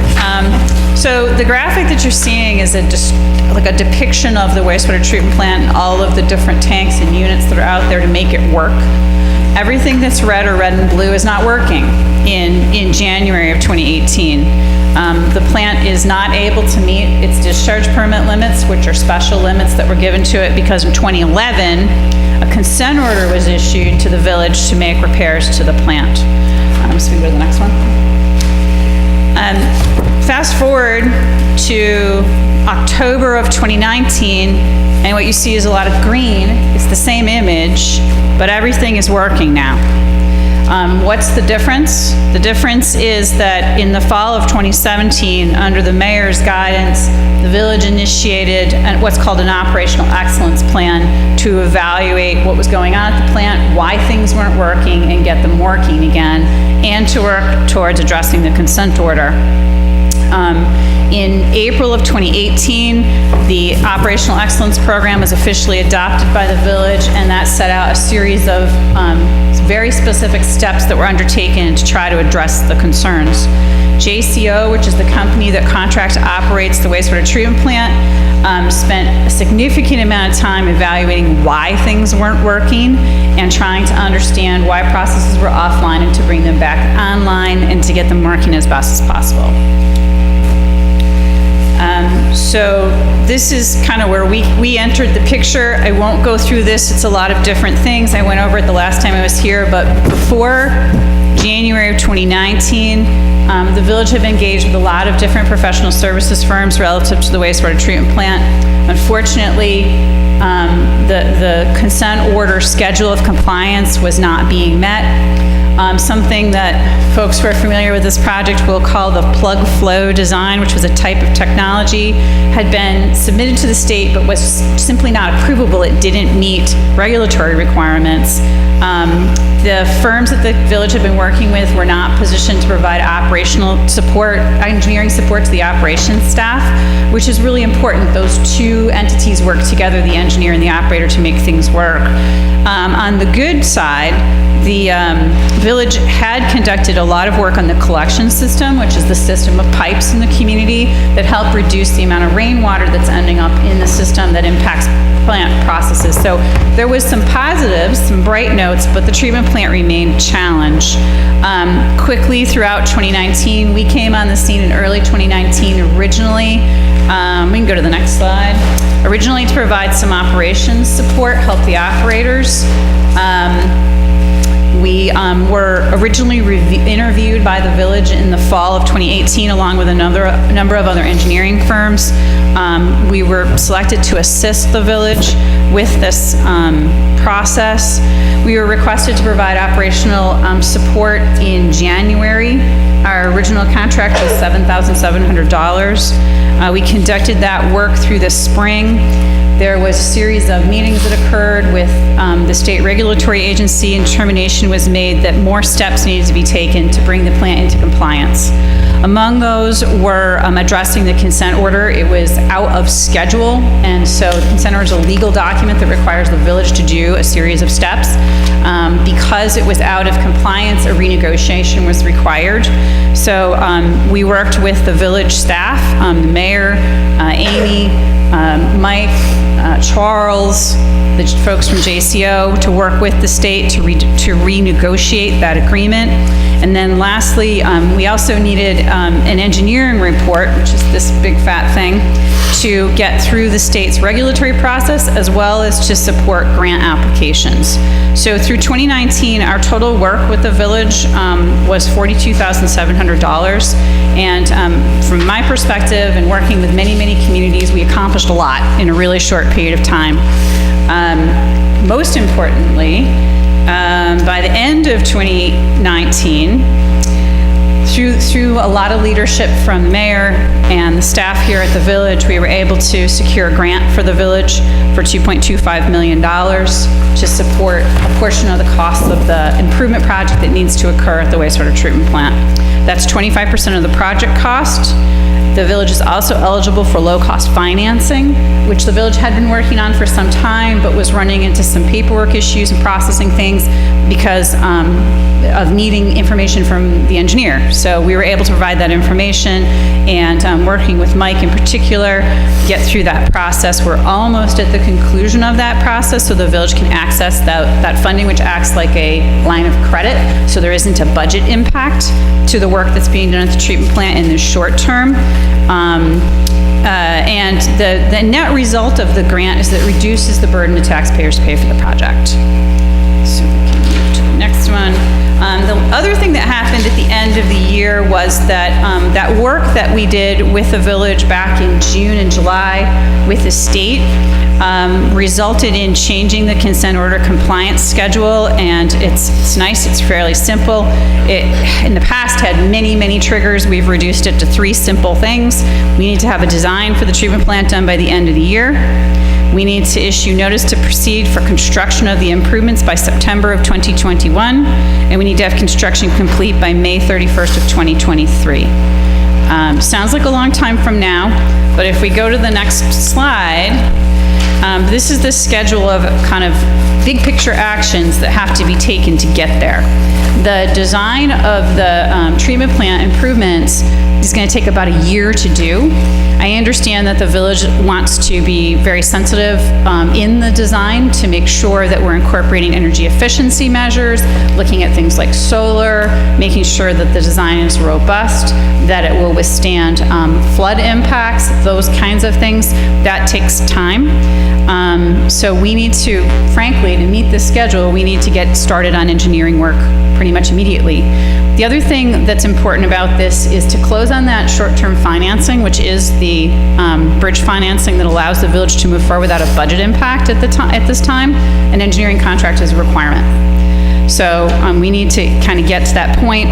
The rest of this is laid out just so that folks can see that there's a series of steps that occur over the years to get us to that ultimate date of May of 2023 to have the treatment plant upgrades approved and finished. Next slide. really quickly is just the budget slide. This comes from the village's application for financing to the state, and this shows that the engineering costs of the project, as well as the total project budget, are built into the financing that Mike and others here at the village have been working to secure. Mayor, Amy, been a lot of efforts to get this done over the years. Our proposed amendment is $485,000, which is about 6% of the total project cost. In our experience, and you can certainly talk to the state, that's a reasonable cost for the effort that has to go forward. And again, that cost is built into the project that you have. That was the Reader's Digest version of this presentation, and this last picture does show the wastewater treatment plant with neat little labels so you can understand where the water comes and goes. I will tell you it is by no means linear, but we certainly can answer questions from the board if there are any. I have a question. Yeah. You were witness to us passing our green pledge tonight. Yes. And I talked to Bob Flores this afternoon. I was questioning him about, is it feasible to put enough solar panels on this with its reduced electricity use, because it is going to be very energy efficient, to make enough electricity during the day that it sends power back into the grid, and enough power that at night, when it pulls from the grid, that basically there's no electric bill for the life of this plant. He told me this afternoon that that was very feasible, and that there's no reason that that could not be incorporated into the plan of this plant. And then he continued to educate me and said that in order to get the slow financing, that's how it has to be built. Yeah, so just to clarify that, every treatment plant you see doesn't have solar panels on it. However, having said that, every treatment plant that gets funded by the state through these programs is required to do an energy evaluation and to evaluate what the right answer is. You guys have actually those green circles that are kind of on the right-hand side there, sort of in the middle. Those are anaerobic digesters. Those were put on this plant originally with the idea that they would generate gas. That gas would be converted into energy, and that energy would be used to run the plant. So this plant was already designed with an idea towards doing that type of energy recovery. Unfortunately, there are we weren't here when all that was done. There are technical issues with respect to that facility. You are actually spending a very, very large amount of money every month to heat those green tanks. One of the things that's going to happen in the project is that cost is going to go away, because we're going to look at a much more efficient system. So to add to what you were speaking about and what you and Robert talked about earlier, in addition to conducting that evaluation, which is required as part of these projects, and we do them all the time, there's an entity in New York State called the New York State Energy Research and Development Authority, called NYSERDA is its sort of acronym. You may have worked with them when you converted your streetlights to LEDs. You may have worked with them in terms of this very old building. There are opportunities to do improvements and upgrades to get money. One of the things that we can do is we can do an energy audit at the wastewater treatment plant. The state will provide some funding to support the engineering work of that, and then any improvements that are made that actually show that they have a reasonable return on investment, things like putting in solar panels, things like upgrading lighting in the buildings, heating and ventilation, anything that we can do to reduce the demand of the plant on the grid and or to make energy to put back in the grid will be funded through grant, in addition to what we've already talked about.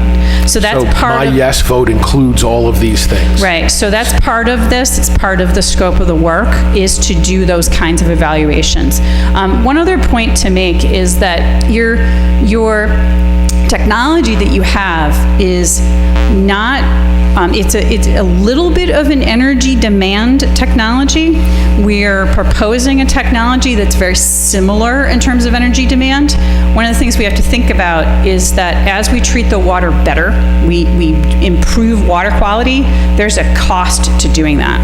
And so we're balancing. We're always balancing what is the cost to meet the water quality objectives in terms of people and lights and power and chemicals and all of the things that go into your wastewater treatment plant. So one of the things you'll see, and there is actually an evaluation in this engineering report, it's preliminary, of those costs. What are the costs of doing that and balancing out those things? But that's a really important aspect of upgrading a wastewater treatment plant, is to make it as efficient as possible and treat the water as good as we possibly can. Which was not included in the plug flow for some No. reason, and along the lines of the plug flow itself, the original design was not acceptable to the DEC and would not work here.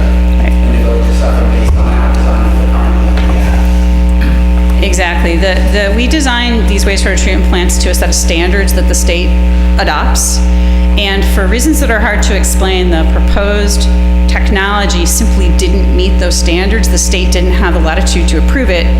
Moreover, our concern when we reviewed it was that it would not meet your water quality standards. And that's very, very important. You need, you're looking at investing a tremendous amount of money. It needs to solve the problem today and for a long time in the future. And that was a substantial concern to us. Essentially, the tanks that you see at the top that have the colors bands of yellow and pink and blue, those tanks have a depth. They're like swimming pools. They have a depth. Today's regulations say that depth has to be a certain height. When the plant was built, those regulations didn't exist. So because the walls were too short and they could not be raised, this plant, that proposal, could not meet those criteria. No matter what, it just couldn't. So we were baffled as to how it kind of got to that point, but we've moved past that. We've come up with a way to repurpose as much of the existing plants as possible without building a whole bunch of new structures. They're very expensive. And that's one of the things that's tricky about upgrading a wastewater treatment plant. As far as I know, it's going to take us, probably 18 months to build this facility. When we get to that point, y'all aren't going to stop flushing your toilets and taking showers for 18 months. We have to keep this plant running while we retrofit and build a new plant on site. So all of those things have to be taken into consideration. If you can't sleep and you want to read this engineering report, I think we have 10 alternatives to how to upgrade the treatment plant. Everything from get rid of it all and put in something really swanky and fancy to upgrade various components to meet certain criteria.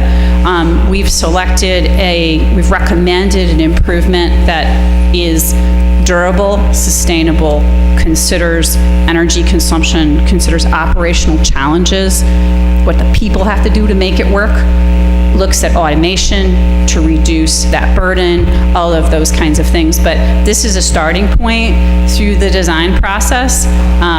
We don't come to public meetings with this information. We certainly can, but we have many meetings with the village to literally go through those options and evaluate, what direction do you want to go with certain things. A question is, what do you want to do with those two big green circles? Because they're going to become really big paperweights really soon. So is there an opportunity for us to do something with them that brings value to the community? Those are questions that we'll be asking as we conduct design. Thank you. Anyone have any questions?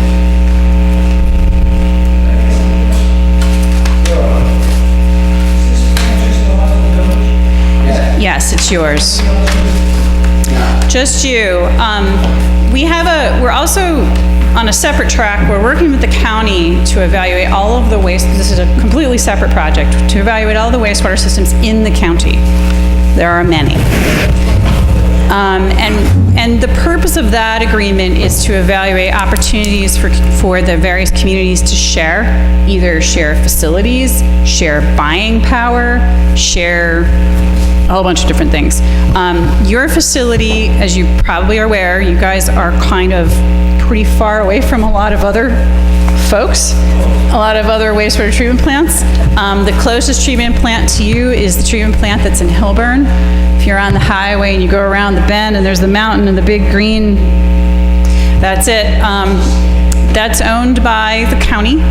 It is a 1.5 million gallon a day facility that was originally planned eventually to be a 5 million gallon a day facility. It's a 1.5 million gallons a day. It doesn't get nearly that much water, so there is some capacity there, but you guys are significantly larger than that. So in order to combine with your closest neighbor, that facility would need to be upgraded. The original cost to build that facility at 1.5 million gallons was about $40 million. It was pretty expensive when it was built. It does make drinking water out of sewage, which is kind of a cool thing. Toilet to those kinds tap. of opportunities have been evaluated.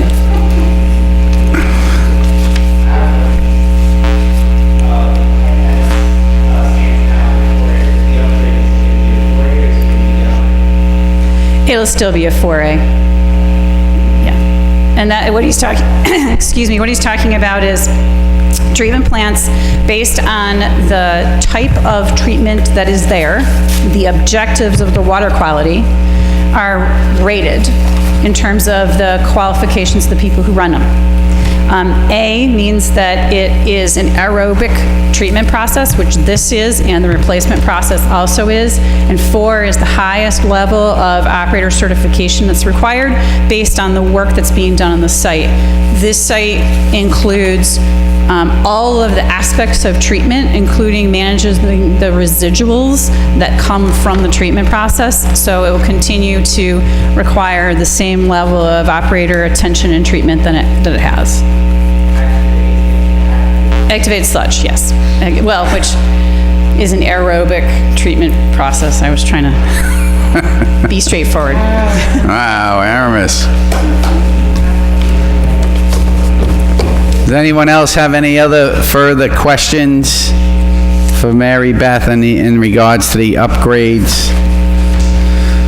It's been a long process, as you stated, and that everyone involved from start to finish, you know, from, once again, Stephen Lejoy, Operational Excellence Program, implementing it, JCO, Amy Paffenroth, Charles Zawicki, Mary Beth, myself, Fred Rella, Michael Janito, acquiring these grants and, you know, enabling us to get low interest rate financing, receiving a grant award of $2.25 million. 25% of the project is simply phenomenal, and we're headed in the right direction here for the wastewater treatment plant, which is definitely a necessity here in the village. So if there's any further, you could always follow up with Mary Beth or Rob and or me. But at this time, I'd like the resolution to be read, authorizing Amendment 2 to the professional service proposal from Delaware Engineering for the design phase and bidding services. Back down into the now, therefore be it resolved that the Village of Suffern Board of Trustees authorizes Amendment 2 to the professional service proposal from Delaware Engineering for the design phase and bidding services in the amount of $485,000.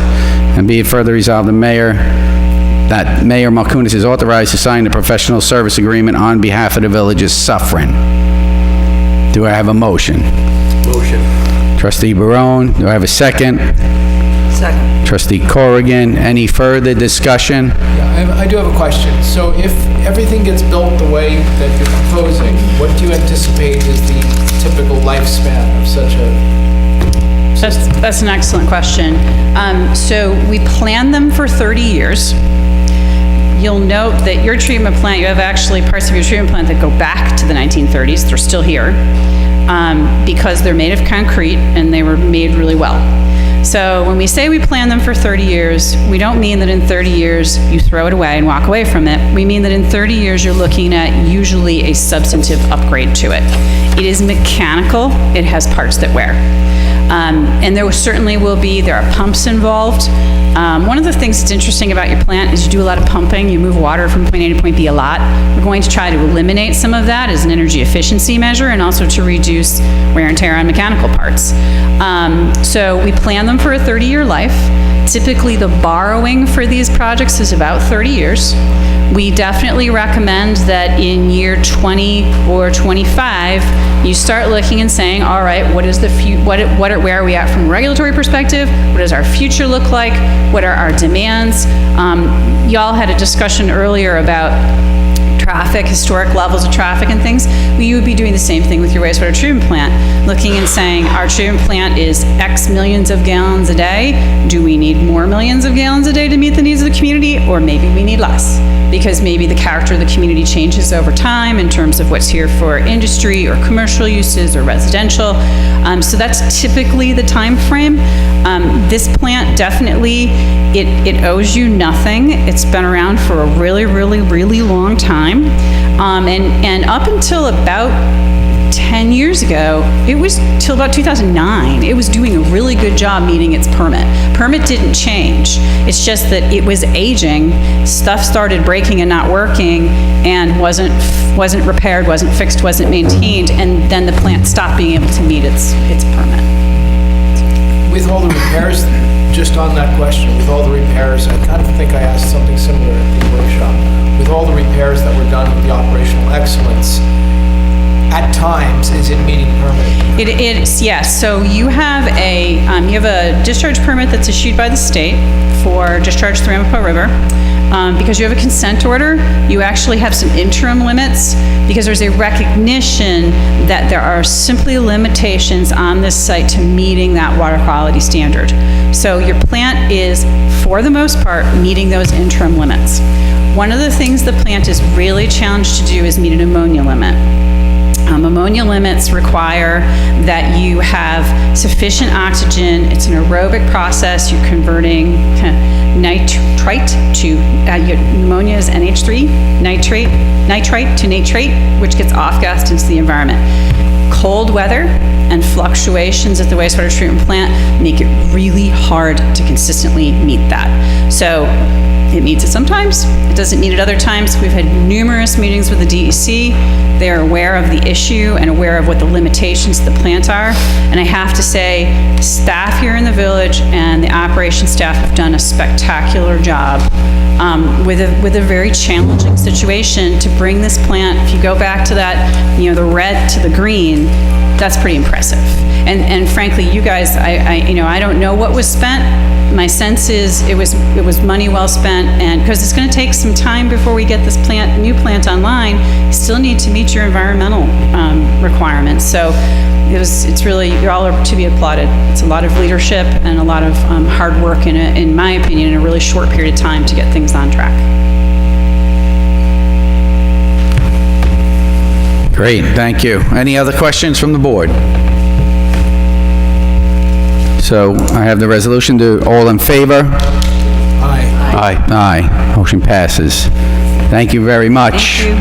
Thank you for your leadership and guidance and professionalism in wastewater engineering. Thank you.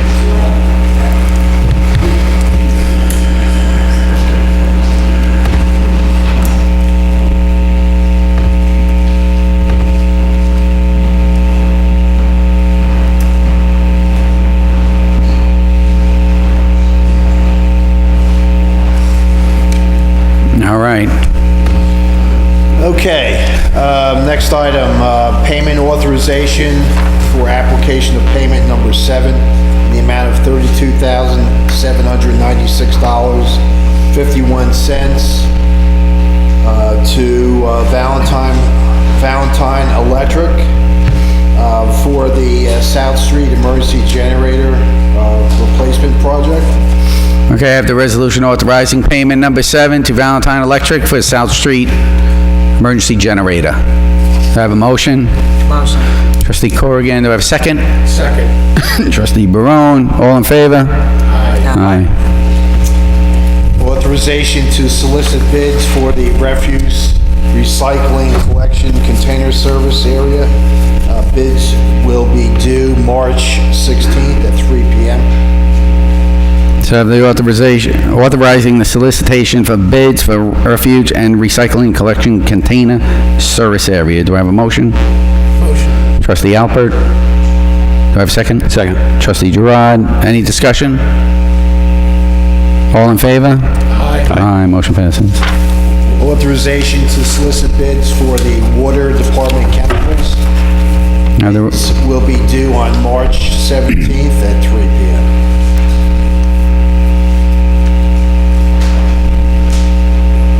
So I have a resolution authorizing the solicitation of bids for water department chemicals. Do I have a motion? Motion. Trustee Alpert, do I have a second? Second. Trustee Corrigan, all in favor? Aye.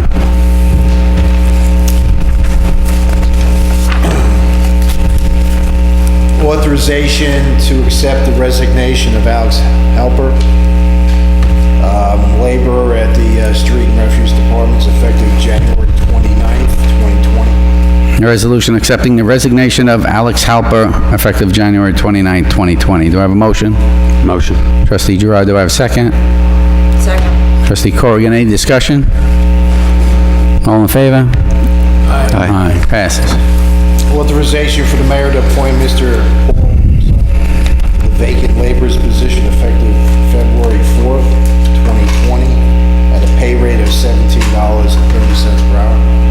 I have the resolution appointing Paul LaRusso as laborer effective February 4th, 2020, at a pay rate of $17.30 per hour. Do I have a motion? Motion. Trustee Girard, do I have a second? Second. Trustee Alpert, any further discussion? This is a union employee hired in conformance with the union contract and the pay grades that have been established, that are established. All in favor? Aye. Aye, motion passes. Authorization to reimburse Mr. Aramis Morris for application and examination fees for the wastewater treatment plant 2A license in the amount of $254. On January 25th, 2020, Mr. Morris received a passing grade for his 2A license. Step up to the mic, please, Mr. Hunt.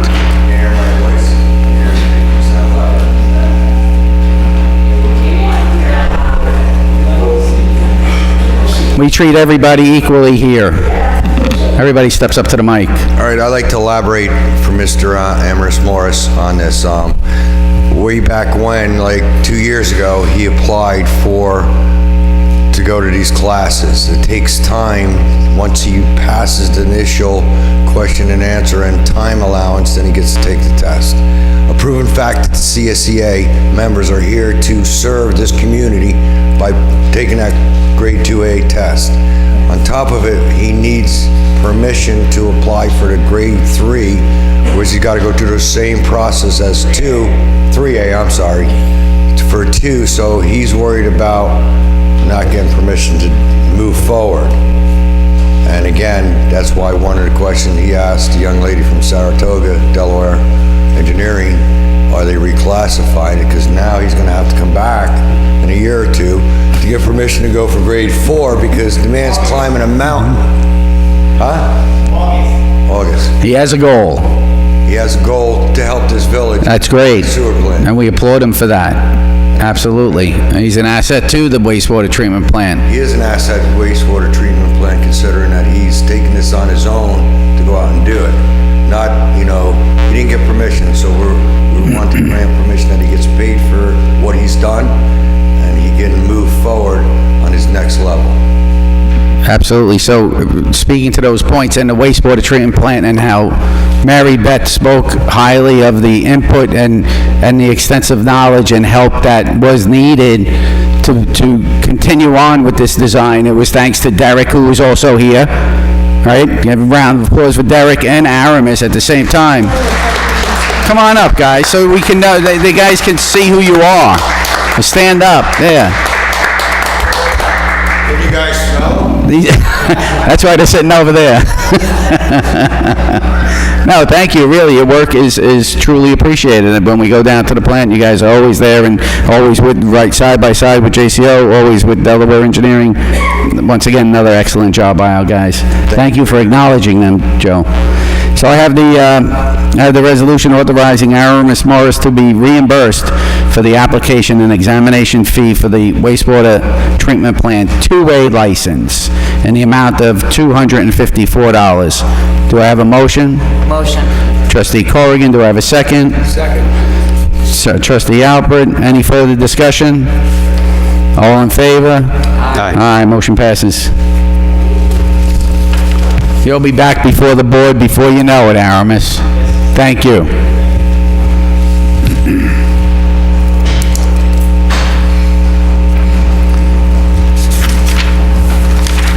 What's next here?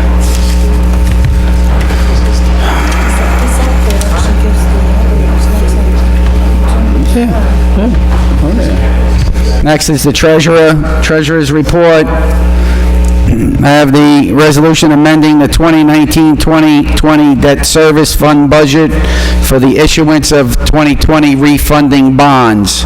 That was explained by Mr. Janito last week. Do I have a motion? Motion. Trustee Barone, do I have a second? Second. Trustee Alpert, any further discussion? By refinancing these bonds, it's a cost savings to the village of roughly $30,000 per year for, I believe, the next 10 years. So by us refinancing our debt over a 10-year period, we're saving around $300,000. All right? All in favor? Aye. Aye, motion passes.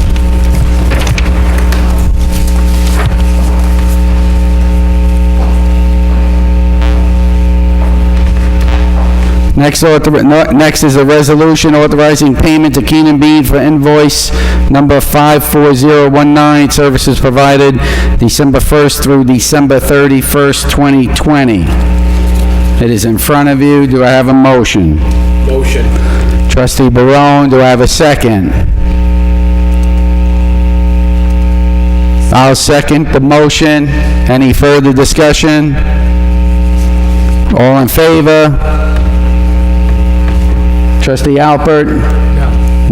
No. Trustee Girard, I'm sorry. No. No. Trustee Barone? No. Trustee Corrigan? No.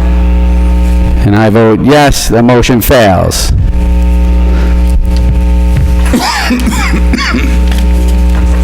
I do want to make, I'm gonna just, let me, all right, go ahead. I do want to make a comment that I feel that Keenan Bean violated their fiduciary trust by taking out a lawsuit against trustees of this village who they are sworn to represent as contracted contracted workers. So I feel that there's a fiduciary breach here, and I just wanted to say that. Thank you. Okay, I have the resolution that has failed, authorizing payment to Keenan Bean for those invoices of service. Whereas on December 19th, a petition was filed with Supreme Court of the State of New York, County of Rockland by Ed Markunas in his capacity as mayor of the Village of Suffern and derivatively on behalf of the Village of Suffern against Paul Girard, Charles Barone, Jo Meegan-Corrigan, and in their capacities as trustees for the Village of Suffern, New York, and Terry Rice. Whereas on January 15th, the Supreme Court of the State of New York, County of Rockland, issued a decision and order motion sequence number 1, motion date, index number 1570-2019, and whereas outlined in the discussion session of the January 15th decision and order, a public officer has implied authority to employ special counsel in the prosecution or defense of an action undertaken in the public interest and involving his official duties, where the municipal attorney is disqualified from acting. And whereas, in accordance with the mayor's authority, Keenan Bean is serving as special counsel in the action undertaken in the matter of Ed Markunas in his capacity as mayor of the Village of Suffern, and derivatively on behalf of the Village of Suffern, New York, against Paul Girard, Charles Barone, Jo Meegan-Corrigan in their capacities as trustees for the Village of Suffern, New York, and Terry Rice. And whereas, in accordance with the January 15, 2020, the Supreme Court of the State of New York, County of Rockland Decision Order, Motion Sequence Number 1, Motion Date, Index Number 15702019. The village treasurer is authorized to pay Keenan Bean for its legal services. And whereas the cost of legal services for special counsel services in the above noted action provided by Keenan Bean during the month of December 2019 is in the amount of $47,560.18. Therefore, be it resolved, the Board of Trustees hereby does not authorize payment to Keenan Bean in the amount of that $47,560.18 for services provided as special counsel in the above noted action. Motion fails. Okay. Next resolution, amending the 2019-2020 budget for legal services. Resolved that the village board authorize the village treasurer to transfer $107,000 from general fund contingent account to the village attorney contractual expense account. Do I have a motion? Motion. Trustee Barone, do I have a second? Second. Trustee Girard, do I have any further discussion? Yes. This amount includes the aforementioned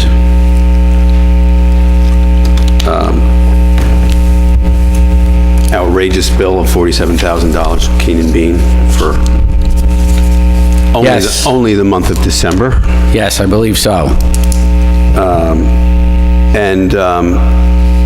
I had called Mike Giannino today and said that if we do not vote to approve this invoice, what happens with the, how do we adjust the funds for the contingent account? He said we could merely state today that we will authorize the movement, the transfer of funds at a reduced amount. Therefore, I'm proposing tonight that we reduce that amount from $107,000 to be transferred from contingency account to the village attorney contractual expenditures to be $60,000, reflecting the reduction from 107 minus 47,000 to get to 60,000. So that's what I'm proposing. May I ask actually what would be the additional 60,000 intended to cover? What are the additional expenses anticipated in the? To get the full explanation, we would need to have Michael Giannino here, the treasurer, to give a full detailed accounting of the expense. Right, but he would still have to be here too. So if the authorization for the expense, the payment to Keenan Bean is not authorized, my recommendation would be not to amend the budget for any legal services until we have a full accounting and detailed analysis of the services rendered and Michael, the treasurer's recommendation. Mayor, can I also inquire whether Keenan Bean has been employed during the month of January? It's a good question. I would say yes, according to the state Supreme Court order, that the retainer was extended through the month of January. I do wish to read New York State law. It's law number 4-412, subparagraph 12, which reads that an officer or person who assumes to create a liability or appropriate money or property of the village without authority of law, which would include approval by the board, is personally, assents or assents thereto, is personally liable for such debt or to the village for such money or property. Each member of the village board present at a meeting thereof, when such unlawful action is taken, is deemed to have assented thereto unless he expressly dissents and requests such dissent to be entered upon the minutes of the meeting. So I'm hereby requesting my dissent to be in the minutes of this meeting. If any person shall have heretofore, things keep moving. If any person heretofore appropriated or shall hereafter appropriate money or village or property of the village contrary to law, and the facts in relation thereto are known to the Board of Trustees, and after this section as amended takes effect, such board fail for 30 days to bring an action against such person to recover such money or property, each member of the board having such knowledge shall be guilty of a misdemeanor.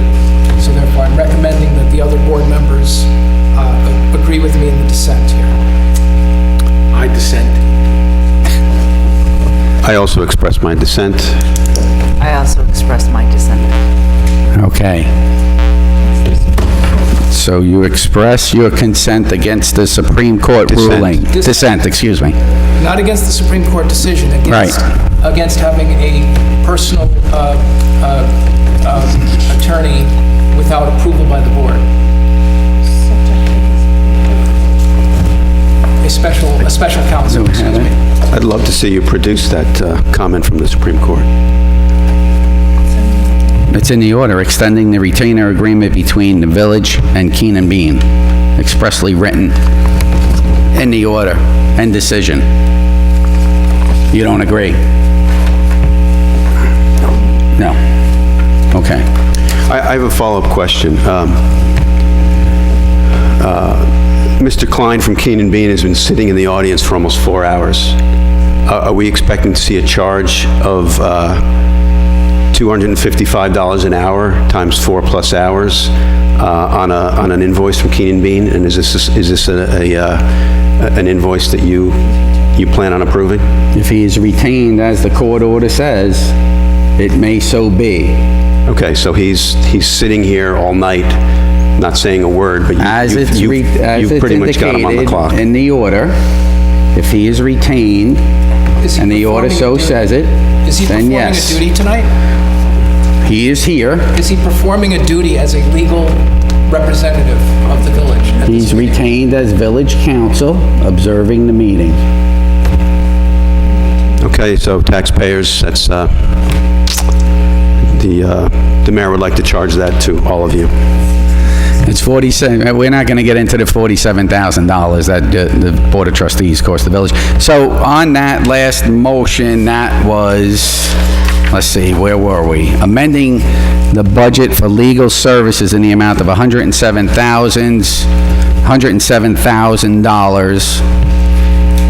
Mr. Alpert? No. Mr. Girard? No. Mr. Barone? No.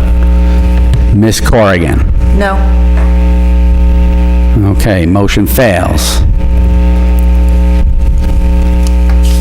All right, let's see, did I skip this one?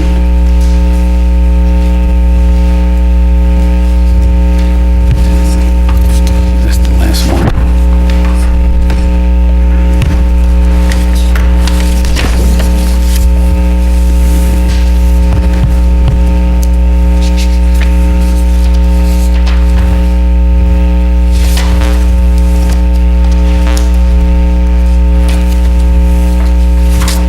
All right, so once again, I have to reiterate. And on February 4th, 2019, the Board of Trustees entered into a retainer agreement with Keenan Bean for general legal services through and including December 31st, 2019. Based upon such retainer agreement, the village is contracted and bound to pay all legal invoices from Keenan Bean for general legal services to the village. Yet on December 31st, 2019, without authority, Trustee Paul Girard directed the village treasurer that he was not to pay any legal invoices from Keenan Bean after such date without prior authorization from the Board of Trustees. Keenan Bean thereafter issued legal invoices for legal services provided to the village under the retainer agreement between December 1st, 2019 and December 31st, 2019. Yet despite such legal services being provided to the village during that term of the retainer agreement, the village treasurer has refused to pay such invoices due to the direction of Mr. Girard, which once again is an action that he cannot undertake on his own and direct the village treasurer. As I explained at the beginning of this meeting on January 15th, a decision and order was issued by Supreme Court Justice Paul Marks, Judge Marks ordered that the Village Board of Trustees were prohibited from enforcing the December 2nd, 2019 motion to appoint Mr. Rice as village attorney, were prohibited from appointing a village attorney and from enjoining Mr. Rice from holding himself as village attorney. Pending final judgment. The retainer agreement between Keen and Bean was ordered and continued, the retainer agreement between Keen and Bean was ordered continued pending the disposition of the matter in court. We are still in court. The matter is still pending. And the village treasurer was ordered in the order from the Supreme Court to pay Keen and Bean for its legal services for both the matter before the court as well as the continuance of the retainer agreement. So this board is now in defiance of the Supreme Court order and decision. It's amazing. As such, the following resolution to be read is before the Board of Trustees to authorize payment of any and all legal invoices submitted by Keen and Bean for services provided to the village between December 1st and December 31st, 2019. So we have a full board, with my exception, in defiance of a Supreme Court preliminary injunction. It's amazing. Yes, I would love to hear some comment at this point.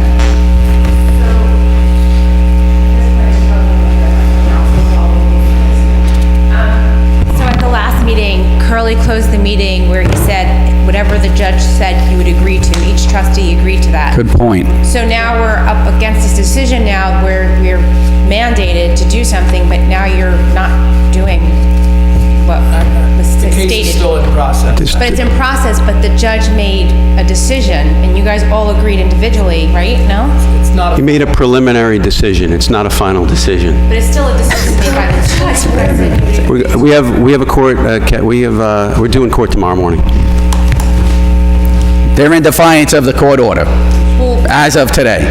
Right, because when I asked you specifically at the last meeting, Gerard, Paul, sorry, specifically questions about how this all came about and how the trustees and yourself made the decision to proceed with the new lawyer without consulting the deputy mayor and the mayor, and that the closing of the last meeting when I was present, Curley, another resident who's not here this evening, sadly, stated, would you agree, yes or no? And you each individually agreed whatever was stated by the judge you would agree upon. Correct. And now you're not. No, he hasn't made his decision yet. But he made a decision, though. So you're waiting for the final decision to be in agreement? Makes There's sense, the right? decision and the order. Just for the record, the don't decision, understand. preliminary decision and order is here. I really don't. It's a preliminary decision. I don't know why you don't understand. You're very gray. You went, I was a yes/no question the last time, and then when a resident asked you specifically, you each said yes. But the judge says that you would agreed upon it, at least that's what I took it, and I believe others would too if we look at the video, but now you're saying otherwise. It'll be resolved by tomorrow.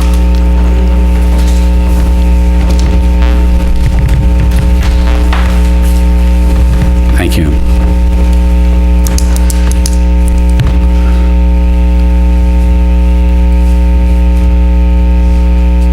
Okay, trustees, do you have any comment? Mr. Alpert? Nothing else. Mr. Girard? Just one comment. It dawned on me that we have not been, the right terminology is certifying the minutes of prior meetings. That's been going on for quite some time, so I think we probably need to go back to some of the prior meetings and start to make up for lost time and maybe approve a few of those upcoming meetings. All right, hold on. Okay. I don't recall since, I don't know if you do, but I don't recall since being up here that we've gone and ratified in all the minutes. Right, certifying the minutes at the next meeting. Yeah. Right. Mr. Magrino, did we have discussion in regards to certifying the minutes? Is there any type of requirement for the board to certify the minutes? Okay. All right. So we'll discuss that. Mr. Barone? No. Ms. Corrigan? No. Okay. The mayor, resolution authorizing, I have a resolution here authorizing public hearing to be held March 2nd, 2020, to amend the local law 4 of 2018 to clarify Chapter 244-46A, grant exceptions grant of exceptions, and this is in regards to the Cold War veterans tax exemptions, which was explained in detail at the workshop. So do I have a motion to set the public hearing for Monday, March 2nd at 7:10? Motion. Trustee Corrigan, Trustee Barone, any further discussion? All in favor? Aye. Aye, motion passes.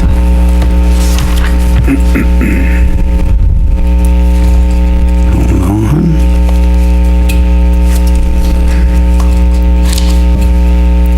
Next motion is a resolution authorizing the mayor to sign the agreement with the town of Ramapo for the use of the town of Ramapo Police Firing Range. Do I have a motion? Motion. Trustee Corrigan, do I have a second? Second. Trustee Barone, all in favor? Aye. Aye, motion passes.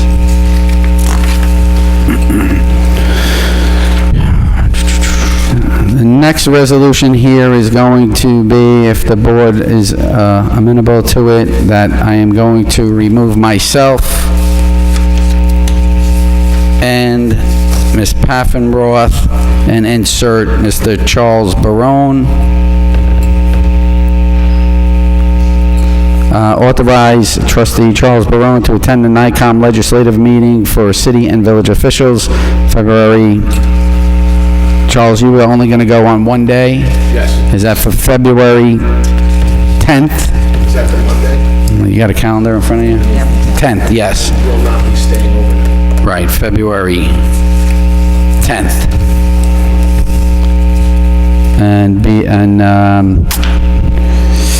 I don't know what the exact cost is going to be. Did you get the cost from them for the one day? For the one day, the full. No, did Charles get it? He called. I have it at home. I think it was 185. One-day program. I don't know if it's a number yet. Yeah. Okay, it's number yet. It's 130 There was a $35 lunch, if you want to. which I signed up for. You'll have to register for that. I did on So then we'll approve it. All right, so it was like 165 total? It'll be the same resolution with the costs of the. Yeah, changed. So do I have a motion? Motion. Trustee Corrigan, do I have a second? Second. Any further discussion? All in favor? Aye, motion passes. Next resolution authorizing Sacred Heart Church to hold the Procession of the Cross on Lafayette Avenue to be held on Good Friday, April 10th, 2020. Do I have a motion? Motion. Do I have a second? Second. Any discussion? All in favor? Aye, motion passes. Okay. Let's see.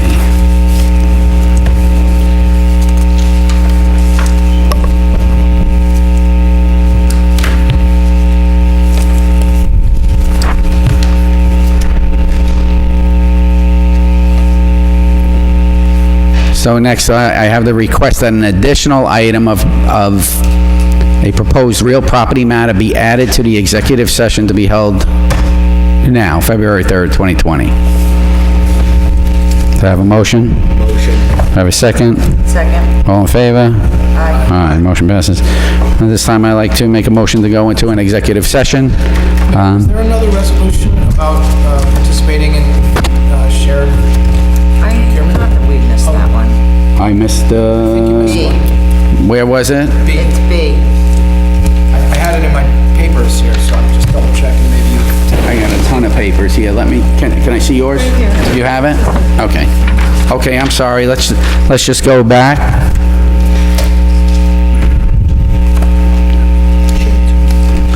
There you go. Authorizing the Village of Suffern to participate in the Rockland County Intermunicipal Shared Services and Collaboration Agreement for procurement. Do I have a motion? Motion. Do I have a second? Second. All in favor? Aye. Aye, motion passes. Do you need this back?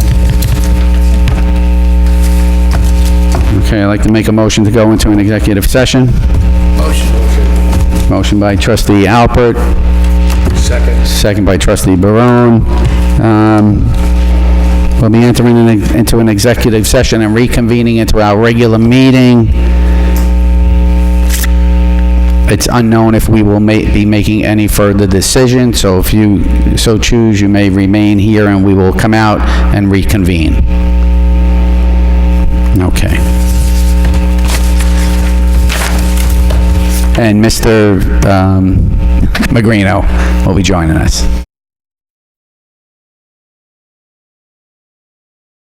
I'm going to make the motion just to exit executive session. I failed to do so in the meeting.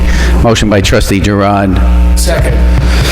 Second, Trustee Barone, all in favor? Aye. Aye. Motion to go into regular meeting.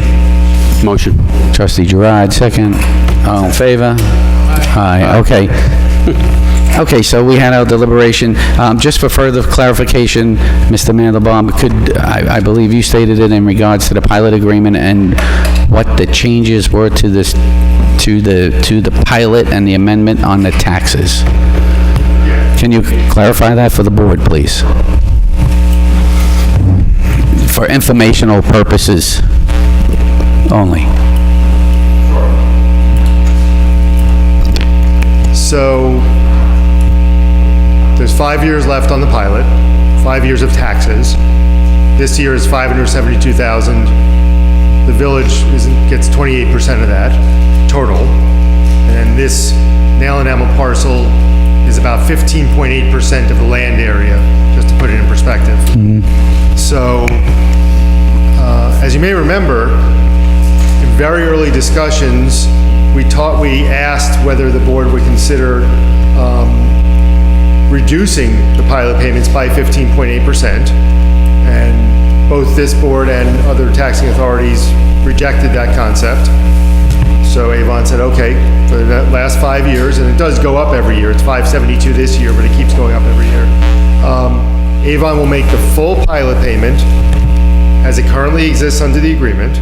That is our proposal. And when this nail enamel parcel goes back on the tax rolls, which would happen immediately on the deed transferring from the IDA to Avon and then Avon to the purchaser, the assessor can assess the property as a assessable piece of property again, which it has not been since 2003 because the IDA actually owns the overall property. So for the next 5 years, you would have the pilot payment plus whatever the tax payment would be on the nail enamel parcel, which has been subdivided off. And then after the pilot ends, you'd have the nail enamel parcel at the assessed value, and the main R&D parcel would then also go back on the tax rolls and could be assessed at its taxable value at that time. So that's another thing to think about just in the longer term.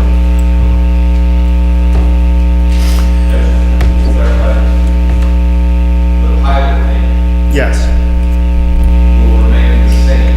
Yes. It will not be reduced by a section of nail enamel. Correct. Even though the land attributable to the pilot will be 16% less of land area than it is now, the total pilot payment would remain as in the agreement for the last 5 years of the agreement. And the assessed value of so there will be no new assessed value of the nail enamel parcel. There is. There will be. And then they would be responsible for the new assessed value. And the new... And Avon would still continue to pay the pilot for the remaining 5 years of the agreement. Exactly, as the payment exists now. So there'll be additional tax revenue on nail enamel for the next 5 years, and then at the end of the pilot, the R&D facility will itself become taxable at whatever the value is at that time. The larger parcel that has the main R&D building. Well, that would happen anyway. Yes, it will. Yeah. Until 2030? You would not be able to sell it until 2030? Is that part of the agreement? To a non-taxable entity. Correct.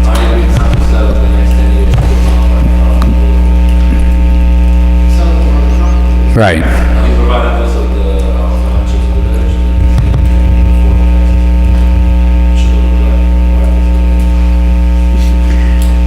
Okay. And you've offered that to the other taxing jurisdictions as well? Yes, so far you and the school board, because the town and the county said don't bother us unless you're done with the village and the school board. But it would, of course, be part of, when we get to that point. And you're presenting tomorrow to the school board? Yes, it's on their agenda Right. for consideration.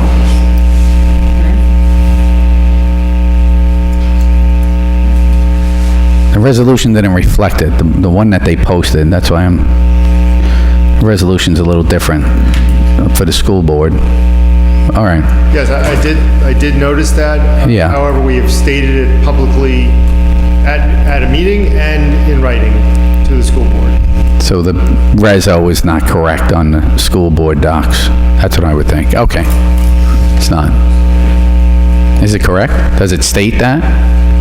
It does not state No. anything about the restrictive covenant, but Right. we made that representation both verbally and in writing to the school board. Okay. I believe it said the original, it is, yeah? Okay, I just have to look at it again. Okay, any other questions from the board? So I think the board's going to digest it, and then we will be most likely reconvening another meeting before the workshop, and if not, we will workshop it and move forward from there. Okay, just so I'm clear, Mayor, are you planning on having a special meeting then? Possibly. And is it possible this could be on that special meeting? Yes, if there's a special meeting, that's most likely what it would be for. Understood. And any sense of when that might be, just so we can plan, or should I talk? Well, since we were in the executive session and it was like our eyes are rolling into the back of our heads, we weren't able to come up with a date or, so in the next few days, yes, that'll be fine. And if you're unable to schedule that, then it would be on Yes, the workshop and your next regular meeting? Yes. For consideration? yes. Okay, thank you. We're hopeful there's a special meeting date that works for everyone. We understand if it doesn't, but that would be lovely if it. Thank you for your patience. Thank you. What happens Thank if you. the school board tomorrow? Good morning. What happens if the school board tomorrow denies or whatever, then it's pointless anyway? We will inform council and the board if that occurs. So yeah, obviously, so it would be silly for us to Yeah, we go wouldn't. forward. and- Exactly, exactly. So, yeah, let us know. We'll let you know either way. Thank you very much. Thank you. Thank you. That's historic, thank you. I really just want to sit here for, do you want to say something? Just want to say again, Oh. once it comes to the site, and Okay, probably, listen to you guys, down to 59. okay, so if you don't mind, just send the information, the locations, and then if the board so chooses, they could visit. That'll be great, once again. Thank you, thank you. I really don't, I want to hang around here for another 4 minutes, just so we can, close the meeting and on, what is that? What's the name of the What company morning? again? Tuesday morning, he's gonna hit me with a chair. Wait a minute, what are you doing? Wait, it's not after 12.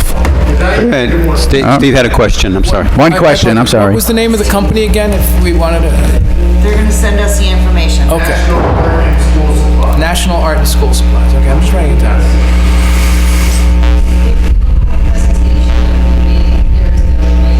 Okay.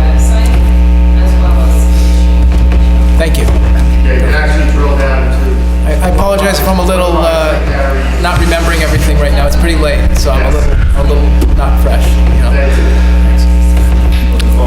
Thank you very much. Thank you. All right, bring it home. Mayor, I urge you What? to close this meeting. Motion to adjourn. All right. Motion to close the meeting. Motion. Second? Second. All in favor? Aye. Aye, thank you very much. Wow.